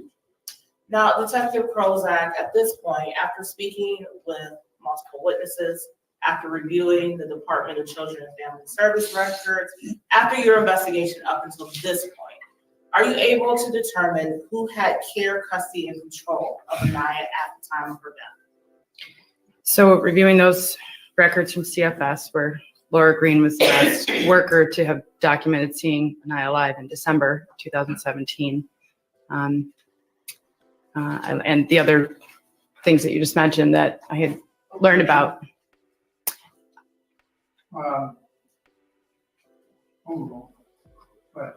I was able to determine that only the defendants, Sierra Day and Deontay Lewis, had access to Aniya at the end of her life. Now, Detective, you indicated that you reviewed the written statements provided by Deontay Lewis and Sierra Day to Officer Eddington. Yes. Did you do any further investigation in regards to locations they indicated they had visited? Yes. So I followed up with the local Red Lobster restaurant to try and obtain video and learned that no video existed. As a part of your investigation, did you seek to obtain leasing information from Sierra Day's residences? I did. From Cultural Gardens, where they lived at the time of the incident. I also received lease documents from the parent company is K&D. They are the management company for both Harborcrest and what was Parkside Gardens when, where we've heard testimony that they lived in Euclid for part of the time while Michael was still living with Sierra and Aniya. Detective, as part of your investigation, did you also seek to obtain reports from the Bureau of Criminal Investigation Unit for Ohio? Yes, so the Ohio, call it BCI for short, it's Ohio's Bureau of Criminal Identification Investigation. We use their forensic laboratory test most of our evidence or submit our evidence for testing. And Detective, did you submit evidence for testing to BCI?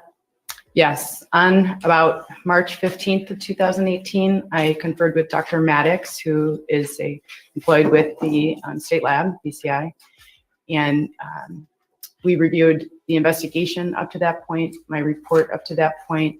We went over all the kinds of evidence that had been collected. And based on BCI's receiving guidelines and protocol, he determined which evidence items were submitted for testing. And did you in fact submit evidence items for testing, Detective? I did. Approach, please, Your Honor.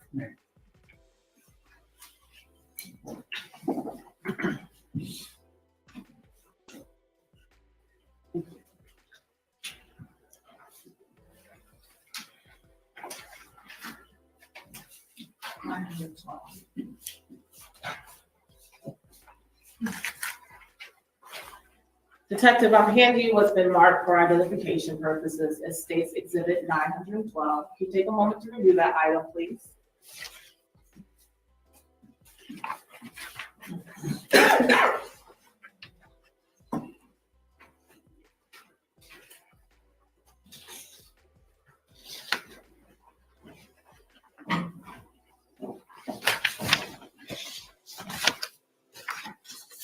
Okay. And Detective Krocazk, it states Exhibit 912, the BCI report you received with this investigation. I'm sorry, could you repeat It that? states Exhibit 912, copy of the BCI report you received in connection with this investigation. Yes, it is. Is in the same or substantially similar condition to when you received it, Detective. It is. Detective, as part of your investigation, did you have cause to review the phone records and phone extraction reports for defendant Deontay Lewis, defendant Sierra Day? I did. Did you review the entire reports, Detective? Yes. Turning your attention to those reports, in regards to defendant Sierra Day's phone extraction report, State's Exhibit 909, were you able to identify any search history or internet search history from that extraction report? Yes. I noted one of the searched items that search was input on February 9th, 2017 was, quote, "Will a ice pack heal a black eye?" That was incidentally one day before Aniya presented to Harbor Crest Daycare with a black eye. Detective Krocazk, what, if anything, drew your attention to that search? Well, the content of it and the fact that this entire investigation centered around abuse, and the child had presented several times, and there was documentation of Aniya suffering black eyes. Detective, as part of your review of the phone extraction report, were you also able to look at the call logs for Sierra Day? Yes, I did not see a call to any nurse hotline or medical hotline, information hotline. And there were 357 items searched in the phone, and not one of them was for nurse hotline or medical type service. Detective, in addition to reviewing that, did you have the occasion to review videos associated with State's Exhibit 909? Yes. Did you have occasion to review a video on March 10th, 2018 at approximately 3:28 p.m.?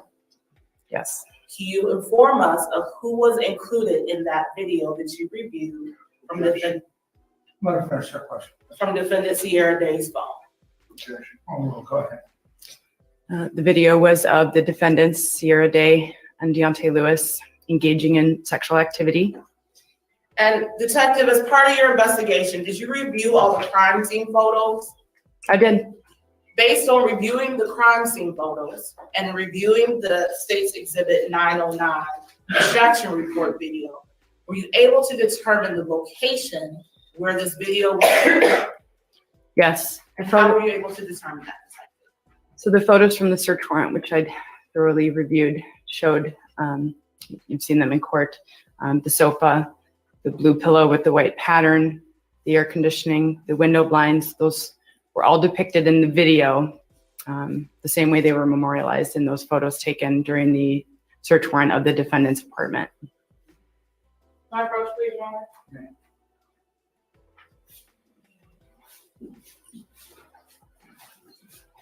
Handing you 11. I'm handing you what's previously been marked for identification purposes as State's Exhibit 11. Is this the photo you're describing, Detective? One in my hand, yes, State's Exhibit 11. And in State's Exhibit 11, do you see the same green pillows that you saw from the video of the defendants on March 10th, 2018 at approximately 3:28 p.m.? That's correct. I also see the couch, the blinds, and the air conditioning unit, which are pictured both in the video and it's exactly the way they appear here in this photo. Detective, based on the photos of the crime scene, did you do any further investigation to learn the whereabouts of the defendants prior to discovering Aniya's body? Yes, so you probably remember testimony and photos being displayed where there was leftover, in a photo of the microwave in the kitchen of the defendant's apartment, there was leftover food from Chipotle restaurant. After seeing that in the search warrant photos, I obtained video from the local Chipotle. I reviewed that video. And do you want me to go on? One more. Okay.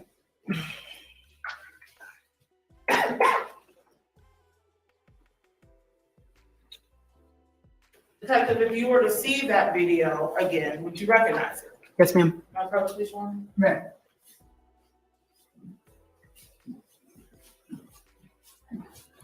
Nine 13. I remember. 9:13.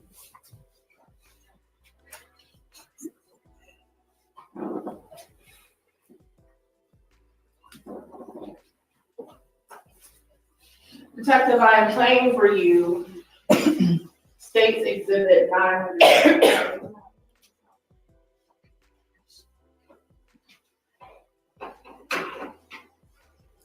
State's Exhibit 913. Do you recognize this item? I recognize the video, yes. And how are you able to recognize this video, Detective? Well, it is labeled the store's location and the address, well, and the street name. Plus, I've reviewed this video extensively after obtaining it. Is the location shown as 2567 Lakeshore Boulevard? Yeah, that's the store number, and the store is located in Euclid in our jurisdiction. And what's the date on the video? The date is March 10th of 2018. And is this in the same or substantially similar condition to when you first received it, Detective? Yes, ma'am. Okay. I want to fast forward. Oops, you mind if I skip forward? Okay.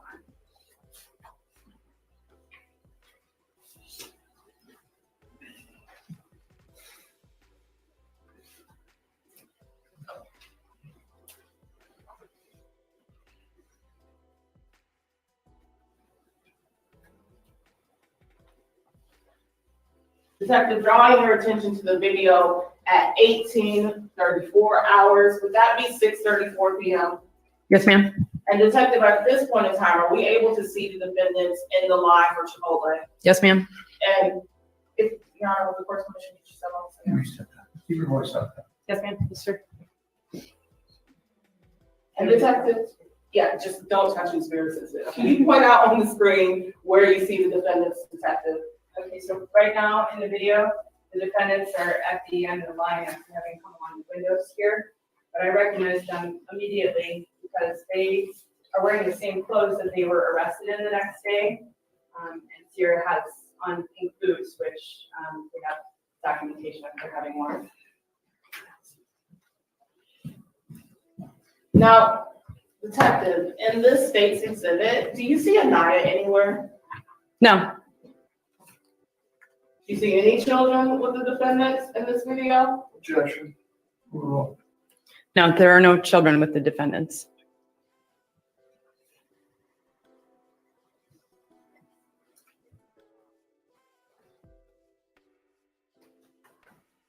And seeing the video to 1837.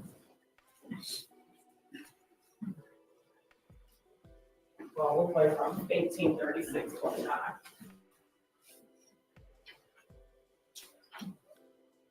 Detective, at this point in time, are we able to see the defendants towards the middle of the screen ordering food?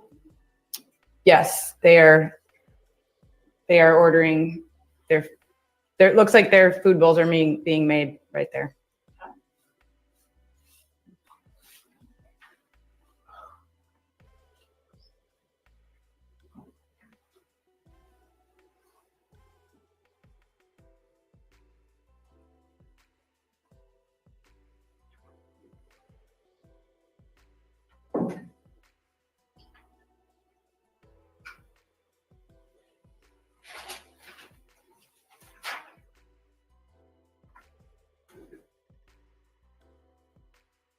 Stopping the video at 18:37:23. Detective, based on this video, did we just see defendant Deontay get his first serving of meat in his Chipotle bowl? Yes. Resuming the video at 18:37:23.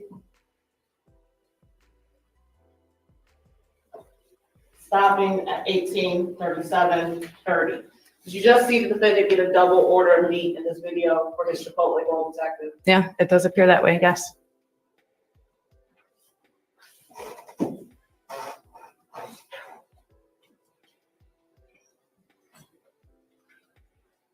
Fast forwarding the video to 18:38:15 and pausing. Detective, can you tell what it is in the defendant's hands as they are in the Chipotle line? So those bags are from a local grocer, and it appears as if they've just gone shopping before going to dine. At the local grocery store Yes, ma'am. on March 10, 2018 at 8:38. At 6:38 p.m. Yes, that's correct. Yeah.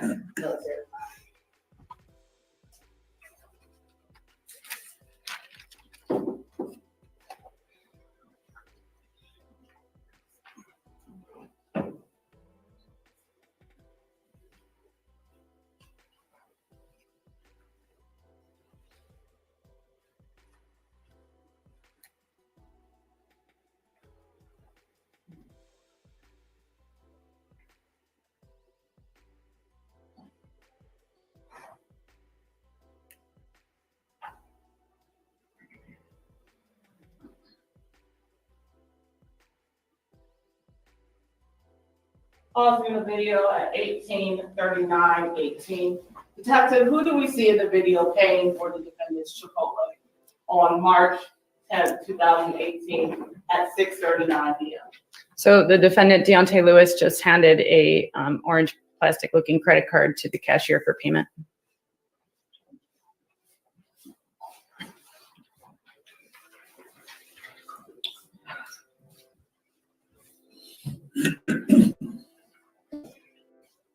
And detective, at any point in time, did you watch this entire video of Chipotle? I watched the entire day's worth of video from the stores.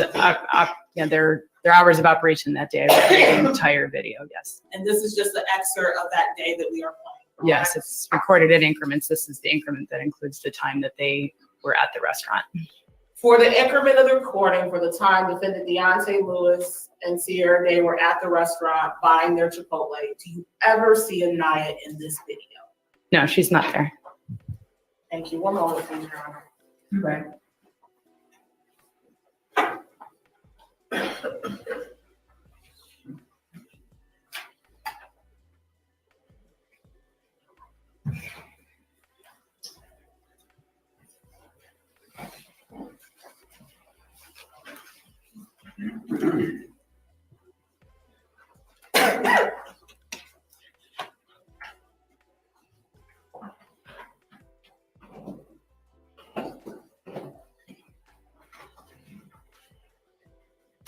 May we approach for a moment, please?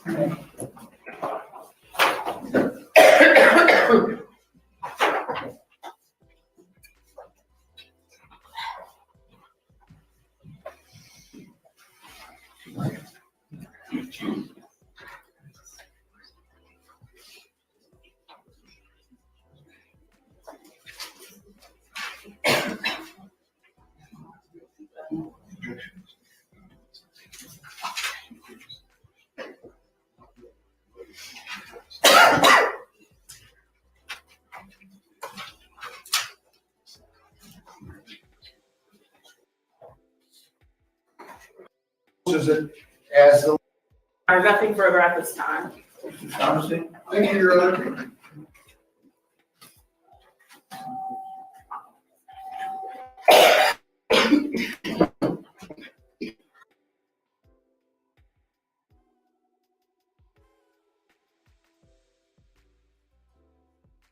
I only have about 20 minutes left. I do want to answer Bama's question about why she lied about Red Lobster.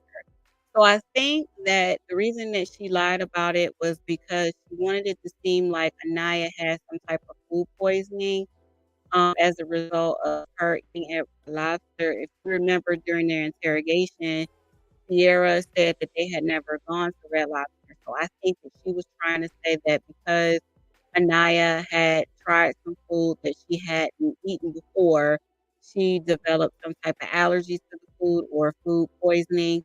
And as a result, it caused her to throw up for days at a time. And as a result of her throwing up, she lost a vast amount of weight at a rapid pace. So that was her reasoning for, or I believe her reasoning for lying about the Red Lobster.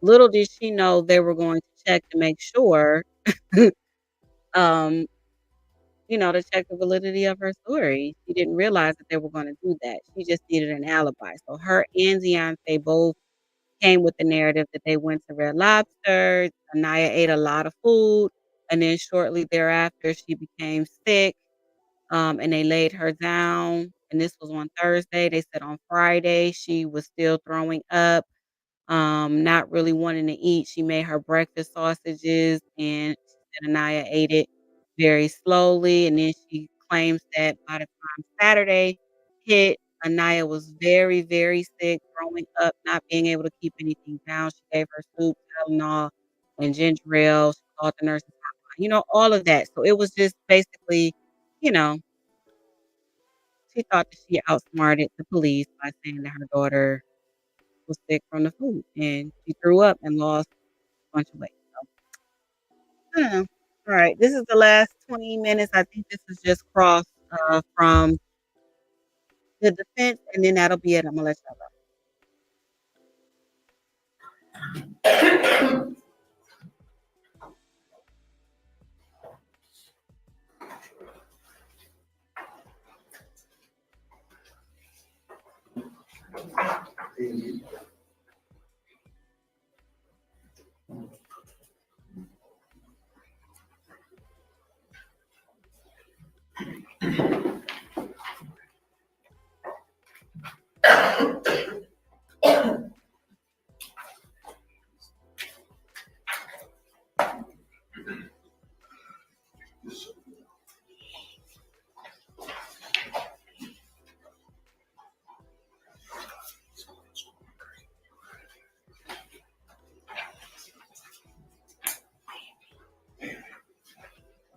Good afternoon, Detective. Good afternoon. You told us how important it is to get all the records that you can, correct? Yes. And you got dental records and human service records, hospital records, right? Yes. So I think what you told us is that as the lead detective, it's important to get anything that may pertain to the investigation. Anything that I become aware of that I can get, I do attempt to get it. Okay. And I think you told us that as you work through this investigation, you do things like listen to the 911 tape, correct? Yes, sir. And you're listening for your training to see if you hear things that sound normal, I think you told us, or usual. I don't know that I use those words. Well, you said that perhaps the voices didn't sound right to you on this 911 call under the situation. I said I didn't hear excitement or panic from either of the callers. That's correct, yes. So what you're trying to do is you're using your training, correct? Your experience. Yes. And you're looking at things to see if they make sense to you. I think if they're accepted by reasonable people, not necessarily just me. Okay. You consider yourself a reasonable person? I do. So you gather all the records that you can, correct? Yes, sir. Okay. And as part of your investigation, you reviewed school records from this day, correct? From the defendant, Sierra Day, Yes. I reviewed school records. They were subpoenaed, correct? Are you talking about her educational records? Okay. And it's important to get each and every record that you can that may pertain to the investigation, correct? School records are not necessarily pertinent to Are you aware the that investigation. Are you aware that Ms. Day's records from Shaw High School were subpoenaed over almost not a year ago, but in April of 2018? But if you say so, I'll take your word for it. You're the lead detective, right? Okay. All right. And They were turned over to the defense as customary discovery, you understand that? Okay. Back on April 18th of 2018, okay? Okay. So they've been in the custody and control of the investigative team for that amount of time at least. Okay. Did you review those? I do not recall reviewing the defendant Sierra Day's educational records. If I showed them to you, would you take a look at them? Sure. May I approach the witness? Judge Winston. Defendant's Exhibit A.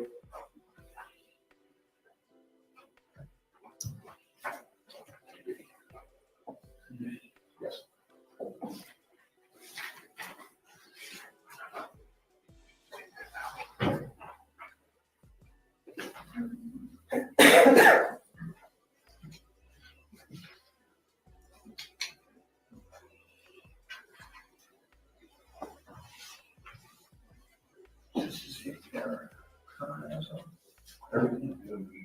Current. All right, approach the witness. Show you what's been marked as defendant's Exhibit A. Can you take a look at that? Have you ever seen that before? Honestly, like I said, I don't have any these.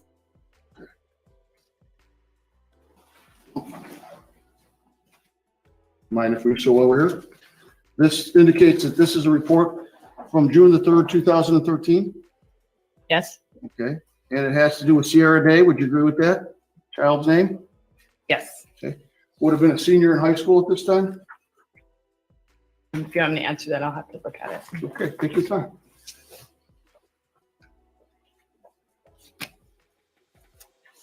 This top document says meeting prior to graduation on April 30th, 2013. So I imagine it's approaching her graduation. Okay. So if we were detecting, we would probably detect since it's right before graduation that she's a senior. Okay. To direct your attention to page, at least area 6. You with me? Are you referring to the highlighted portion? Right up here. Okay. The 6th area of, that they discuss in this report. Okay. Okay. And this will be an individualized education program. Yes, sir. Okay. Now, they have a question, or they have a section here, present level of academic achievement and functional performance. Could you take a look at that and read that for me? Or just to yourself? To myself. Sure.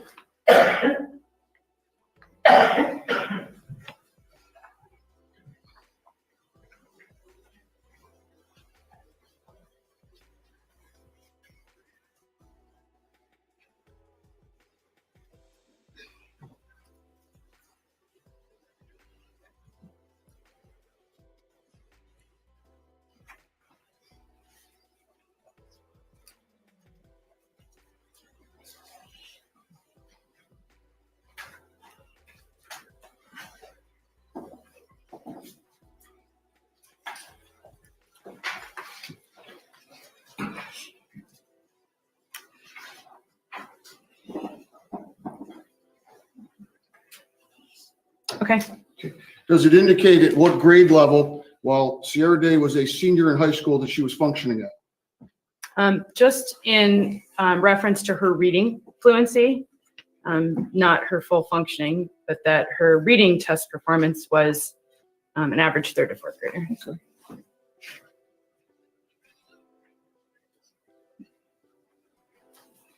Third to 4th grade, correct?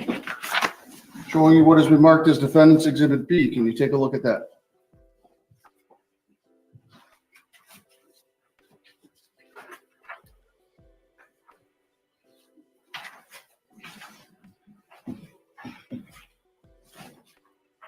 There's a lot of information here. Let's just start with this. Can you see who it pertains to? The child's name is listed as Sierra Day. And does it have a date when that report was made? And there's several dates listed on this. Okay. Okay, great. You're just. Pretty bright. Can I review it? Sure. Case, all right. Did you get a chance to look over some of these defendant's Exhibits A and B while we were on a break? Just this one. I didn't get a chance to read it. It's entirety. And nobody ever gave you these before? Like I said, I don't recall having reviewed them before. I'd like to refer you again back to Defendant's Exhibit B.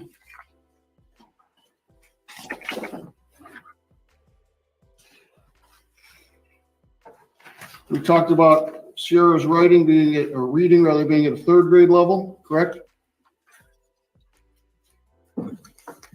And would you agree with it? They had her writing in the 12th grade at 4.3 grade? What you just highlighted says 4.3 grade equivalent. Sierra's yes. broad written language was measured at 4.3 grade equivalent. Correct. And math, 2.6 grade equivalent. That's what it says in the document, yes. So in the 12th grade, she was reading as a 3rd grader, Yes. writing as a 4th grader, and doing math as a 2nd grader. Yeah. Correct? Yes.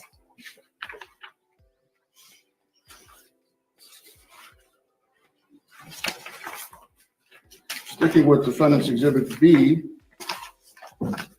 they did a summary and conclusion after performing these tests on Sierra. Would you agree with that? It says summary and conclusions, and there's a lot of text, yes. So it's probably the summary and the conclusions. Yes. Okay. Would you agree with me that she was found at borderline intellectual functioning levels? I would agree that that's what's Would you want to printed read the here. paragraph? Let's Yeah. read the paragraph. You want me to read this paragraph out Why loud? don't you just read it to yourself? Well, I was able to review this earlier. It does refer to her learning ability. It doesn't, I don't see anything in here referring to whether or not she knows the difference between right and wrong. I don't think it's I all, asked you that question. it's all Did I? learning ability. Did I Yeah. ask you that question? No, Okay. no, Just you checking. didn't. Okay. I'm asking you, we know how many scoops we got at Chipotle, right? Yes. 2, right? Yes. And you have 24 hours of tape on that, right? Yes, Or sir. almost? Yes, sir. And we could tell whether he had a burrito or an enchilada, right? Right? No, that's not applicable to that, but But we have that information, that we've investigated, right? okay. Yeah, I did So I'm asking subpoena you- that video, yes. And these were subpoenaed by the government. To be fair, right? By the government, that's fair. Right, by the prosecutors. Yes. Okay. I'm presuming, yes. Okay. So just, can I ask you some questions about it? Yes, sir. All right. She was found to have borderline intellectual functioning levels, correct? That's what it says. Would you have any reason to dispute the documents from East Cleveland provided to me by the government? No, I'm not doing that. The client functions at the 3rd percentile when compared to the general population. Is that a summary and conclusion for Sierra? That's what's printed here, yes. Do you have any reason to doubt that that's accurate in the document that was provided me by the government from the East Cleveland schools? No, I don't have reason to doubt that. So that's not the 3rd percentile, like high, right? It's the bottom 3rd percentile of the population is where she functions according to the documents provided to me by the government, correct? That's what you just read. Whether I read it or not, is that what the document that the East Cleveland School District gave to the prosecutor's office who gave it to me says? Okay. Start that question over. Detective, it's not that I say it does that. Is that what it says? Okay. That sentence, yes. I'm not disagreeing with what you've said that is printed on the paper here. No. You're not disagreeing that the documents provided to me by the prosecution indicate that Sierra functions at the bottom 3 percentile of the population. Correct? Correct. And you were never shown this in your investigation. Like I've stated, I don't recall having reviewed those records.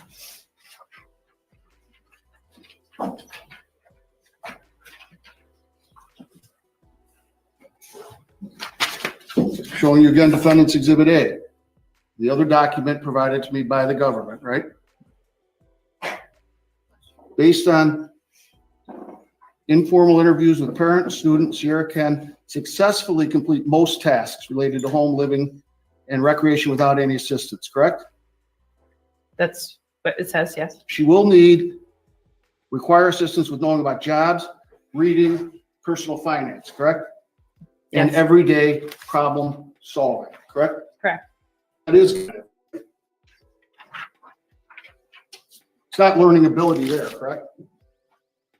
I don't think I'm qualified to answer that.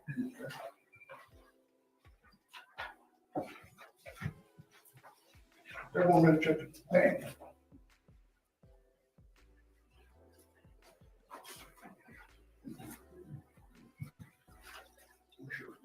Thank you, Detective.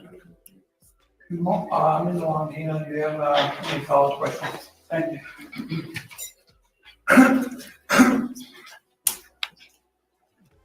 Detective Krocazk, you said that when you listened to the 911 tape, that the reaction of the defendants was not what you are used to. Those weren't the words I used. I listened to it to be informed about exactly the way it was recorded. Okay, and in your experience as in the law enforcement, now how long have you been in law enforcement? In Euclid, I started in 2007. Were you in law enforcement prior to that? Yes, So in total, how long have you been in law enforcement? 14 years. Okay, and isn't it a fact that not everyone reacts the same in a crisis situation? That's fair to say. Yes. Okay, sometimes you have one extreme to the other. Sometimes you have a person who acts calmly, then you have a person who acts a little less calm, all the way down to hysterics. Would that be fair to say? Yeah, that's fair. Okay. Now, how far you said they had grocery bags in their hand, and I saw them. What grocery store were those bags from? Well, if you want me to state my presumption, No, only if you know. I can't say for sure. Based on the color, I attributed them to a local grocer. Okay. And how far from Miss Day's apartment is Chipotle where they went? Very close, walking distance. Right across the street, correct? For the most part. Mm-hmm. And so is Dave's grocery store, right across the street from Miss Day's apartment. They're all in like a 1 mile square radius, yes. In a plaza that's right across the street from the apartment, correct? The grocer and the restaurant are in separate plazas. Okay, but they're within a 5-minute walk from her apartment building. I can't say for sure it's a reasonable walk. It's not. It's reasonable to think that somebody would walk there. Yes. Yeah, within a 5-minute period. I've never timed it. I can't say that. Thank you. Yes, Your Honor. Detective, you were asked a lot of questions about Ms. Day in 2013 from school records, correct? That is correct, yes. Okay. As part of your investigation, did you obtain information in regards to Ms. Day's functioning in society from 2016 to 2018? I most certainly did, yes. Did you obtain information on her moving out into her own apartment? A couple times, yes. So 2 separate apartment buildings, both Harbor Crest and Cultural Gardens, were reviewed and signed leases for, correct? As well as Gardens. As well as Parkside Gardens. So yes. 3 separate apartment complexes after she graduates high school that she's able to sign a lease for, correct? Yes. Did you review her employment history after high school? I did. And she was able to maintain a job as a daycare teacher? That's correct, yes. In reviewing her employment history, any complaints in regards to her inability to perform the work that she was doing? Not by the coworkers that I interviewed, no. So nothing that indicated in 2016 to 2018 that she could not function and understand in our community, correct? That is correct, yes. And your investigation, you also met or spoke and reviewed Department of Children and Family Services records, correct? Yes. And we've heard the witnesses testify from Department of Children and Family Services that they interviewed and spoke with Ms. Day, correct? Yes. In regards to those Department of Children and Family Services records, any indication that there was any concern about Ms. Day's ability to understand concepts within society? No indication was made. Any indication from those records that she was having difficulty paying bills, functioning, reading, maintaining employment? No indication was made. No notations whatsoever in all those records that you read? That's correct. And this is from 2016 to 2018?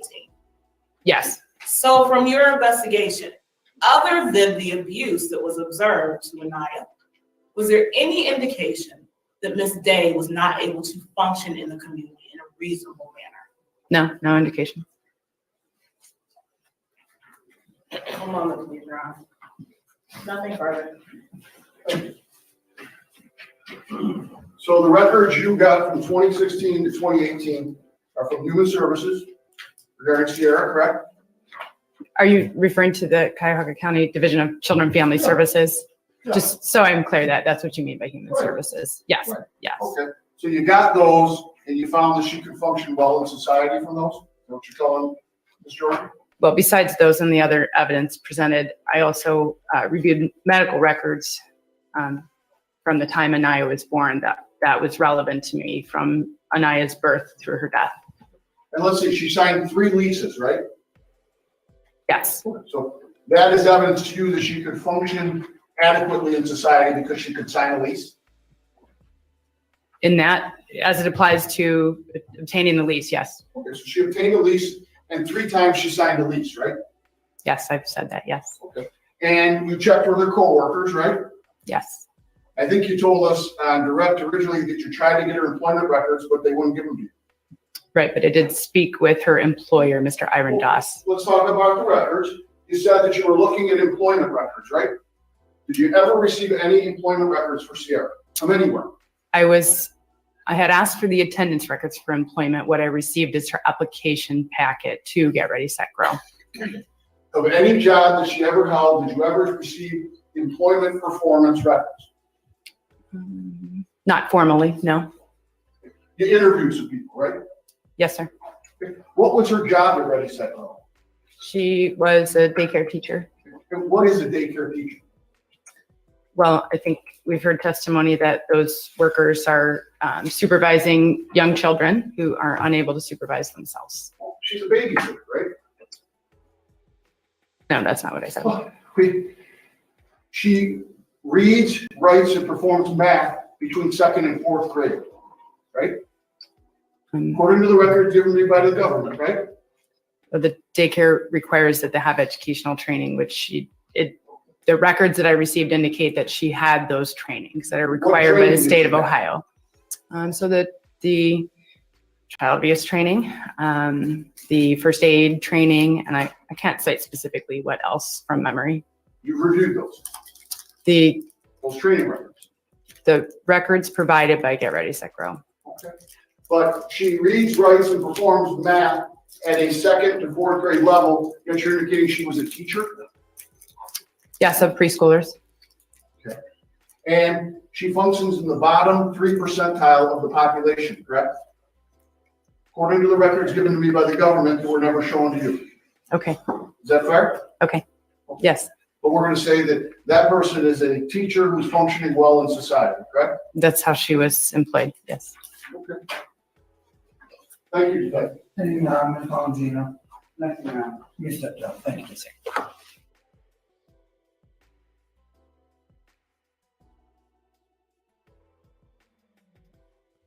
All right, y'all. That's the end of the testimony from Detective Krocazk, Sierra's sister, and 2 of the former case workers from Cuyahoga County. Bama, you're absolutely right. I don't think they had a defense for her. And her having a disability doesn't warrant her to be abusive to her child. Yeah, she seemed to do just fine. I have looked at her Facebook account. She was always put together very nicely, hair done, makeup. She attended church regularly, was very active in her church. She was a praise dancer at one point. She spent a lot of time with her parents, and she was able to date. So to me, yeah, she's functioning normal in society. Now, is she able to read and write and comprehend maybe like someone who doesn't have a disability? Probably not. But again, that doesn't warrant her to abuse her child. All in all, she did this because she's bitter, and her child's father moved on, and I don't think that she appreciated that. I don't think that she appreciated the fact that he was able to go and find someone else to be happy with and still work and be a good father. And I think she probably wanted to do the same, but there could have been some barriers for her. And instead of just addressing those, she took it out on her daughter. And unfortunately, it's not uncommon. You have a lot of women and men who behave that way once the opposite person, be it a spouse or a boyfriend, girlfriend, whatever, they get jealous because they feel like, okay, everything is on me. Now I know during her interrogation she has said that she she was always stuck with Anaya, and she probably did feel that way. However, she had a family that loved her, and I'm more than positive they could have helped her. And honestly, she probably could have moved back to her parents' house just until she became stable enough. And so, there wasn't a moment where you couldn't ask her father to, hey, I need a little time. Can you come and get Anaya, or take her to your parents' house, or your sister's house, or just anybody to get a break. We all need breaks. So there really is no excuse here. There just isn't any excuse. Um Parenting is hard, but again, we all know what our limits are, and there's just no excuse. There's just no excuse. So um that's all I have for tonight. I am going to upload the closing arguments, verdict, and the sentencing, and then that will wrap up sweet little Anaya's case. I appreciate everybody for being here and engaging with me. Um, so I will see y'all later. I probably will go a lot live again on Friday. On Friday, I want to try something a little different. I don't know how YouTube does with streaming movies that are on YouTube. So I'm gonna try. If not, then I have to come up with a backup plan. But the next case that we're going to be talking about is Anthony Solo, which is another case that happens in Cleveland. Don't know if you guys are aware of this case or not, but it's basically about this man who became a serial killer, and his target were women who were women of the night and who were on drugs. Um, and so it's a pretty, I don't want to say interesting case. It's a horrible case, but I want to talk about it, but not in a way to how am I wanna speak positively of the victims. There were 11 victims that were found in and around his house.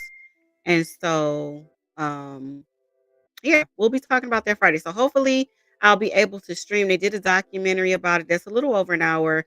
Maybe YouTube will let me stream, maybe not. We'll see. But if not, I will have a backup plan. Either way, we're gonna go live at about 7 o'clock, 7:30 on Friday. Okay, y'all. So I appreciate you guys. Thank you so much to my new subscribers. Thanks to my mods, everybody in the bushes, the haters, those that don't like my content. Thank you for watching either way. We are almost at 1,000 subscribers. So I appreciate you guys so, so, so much. You guys have a great night, and I will see y'all Friday. Y'all be easy. Peace.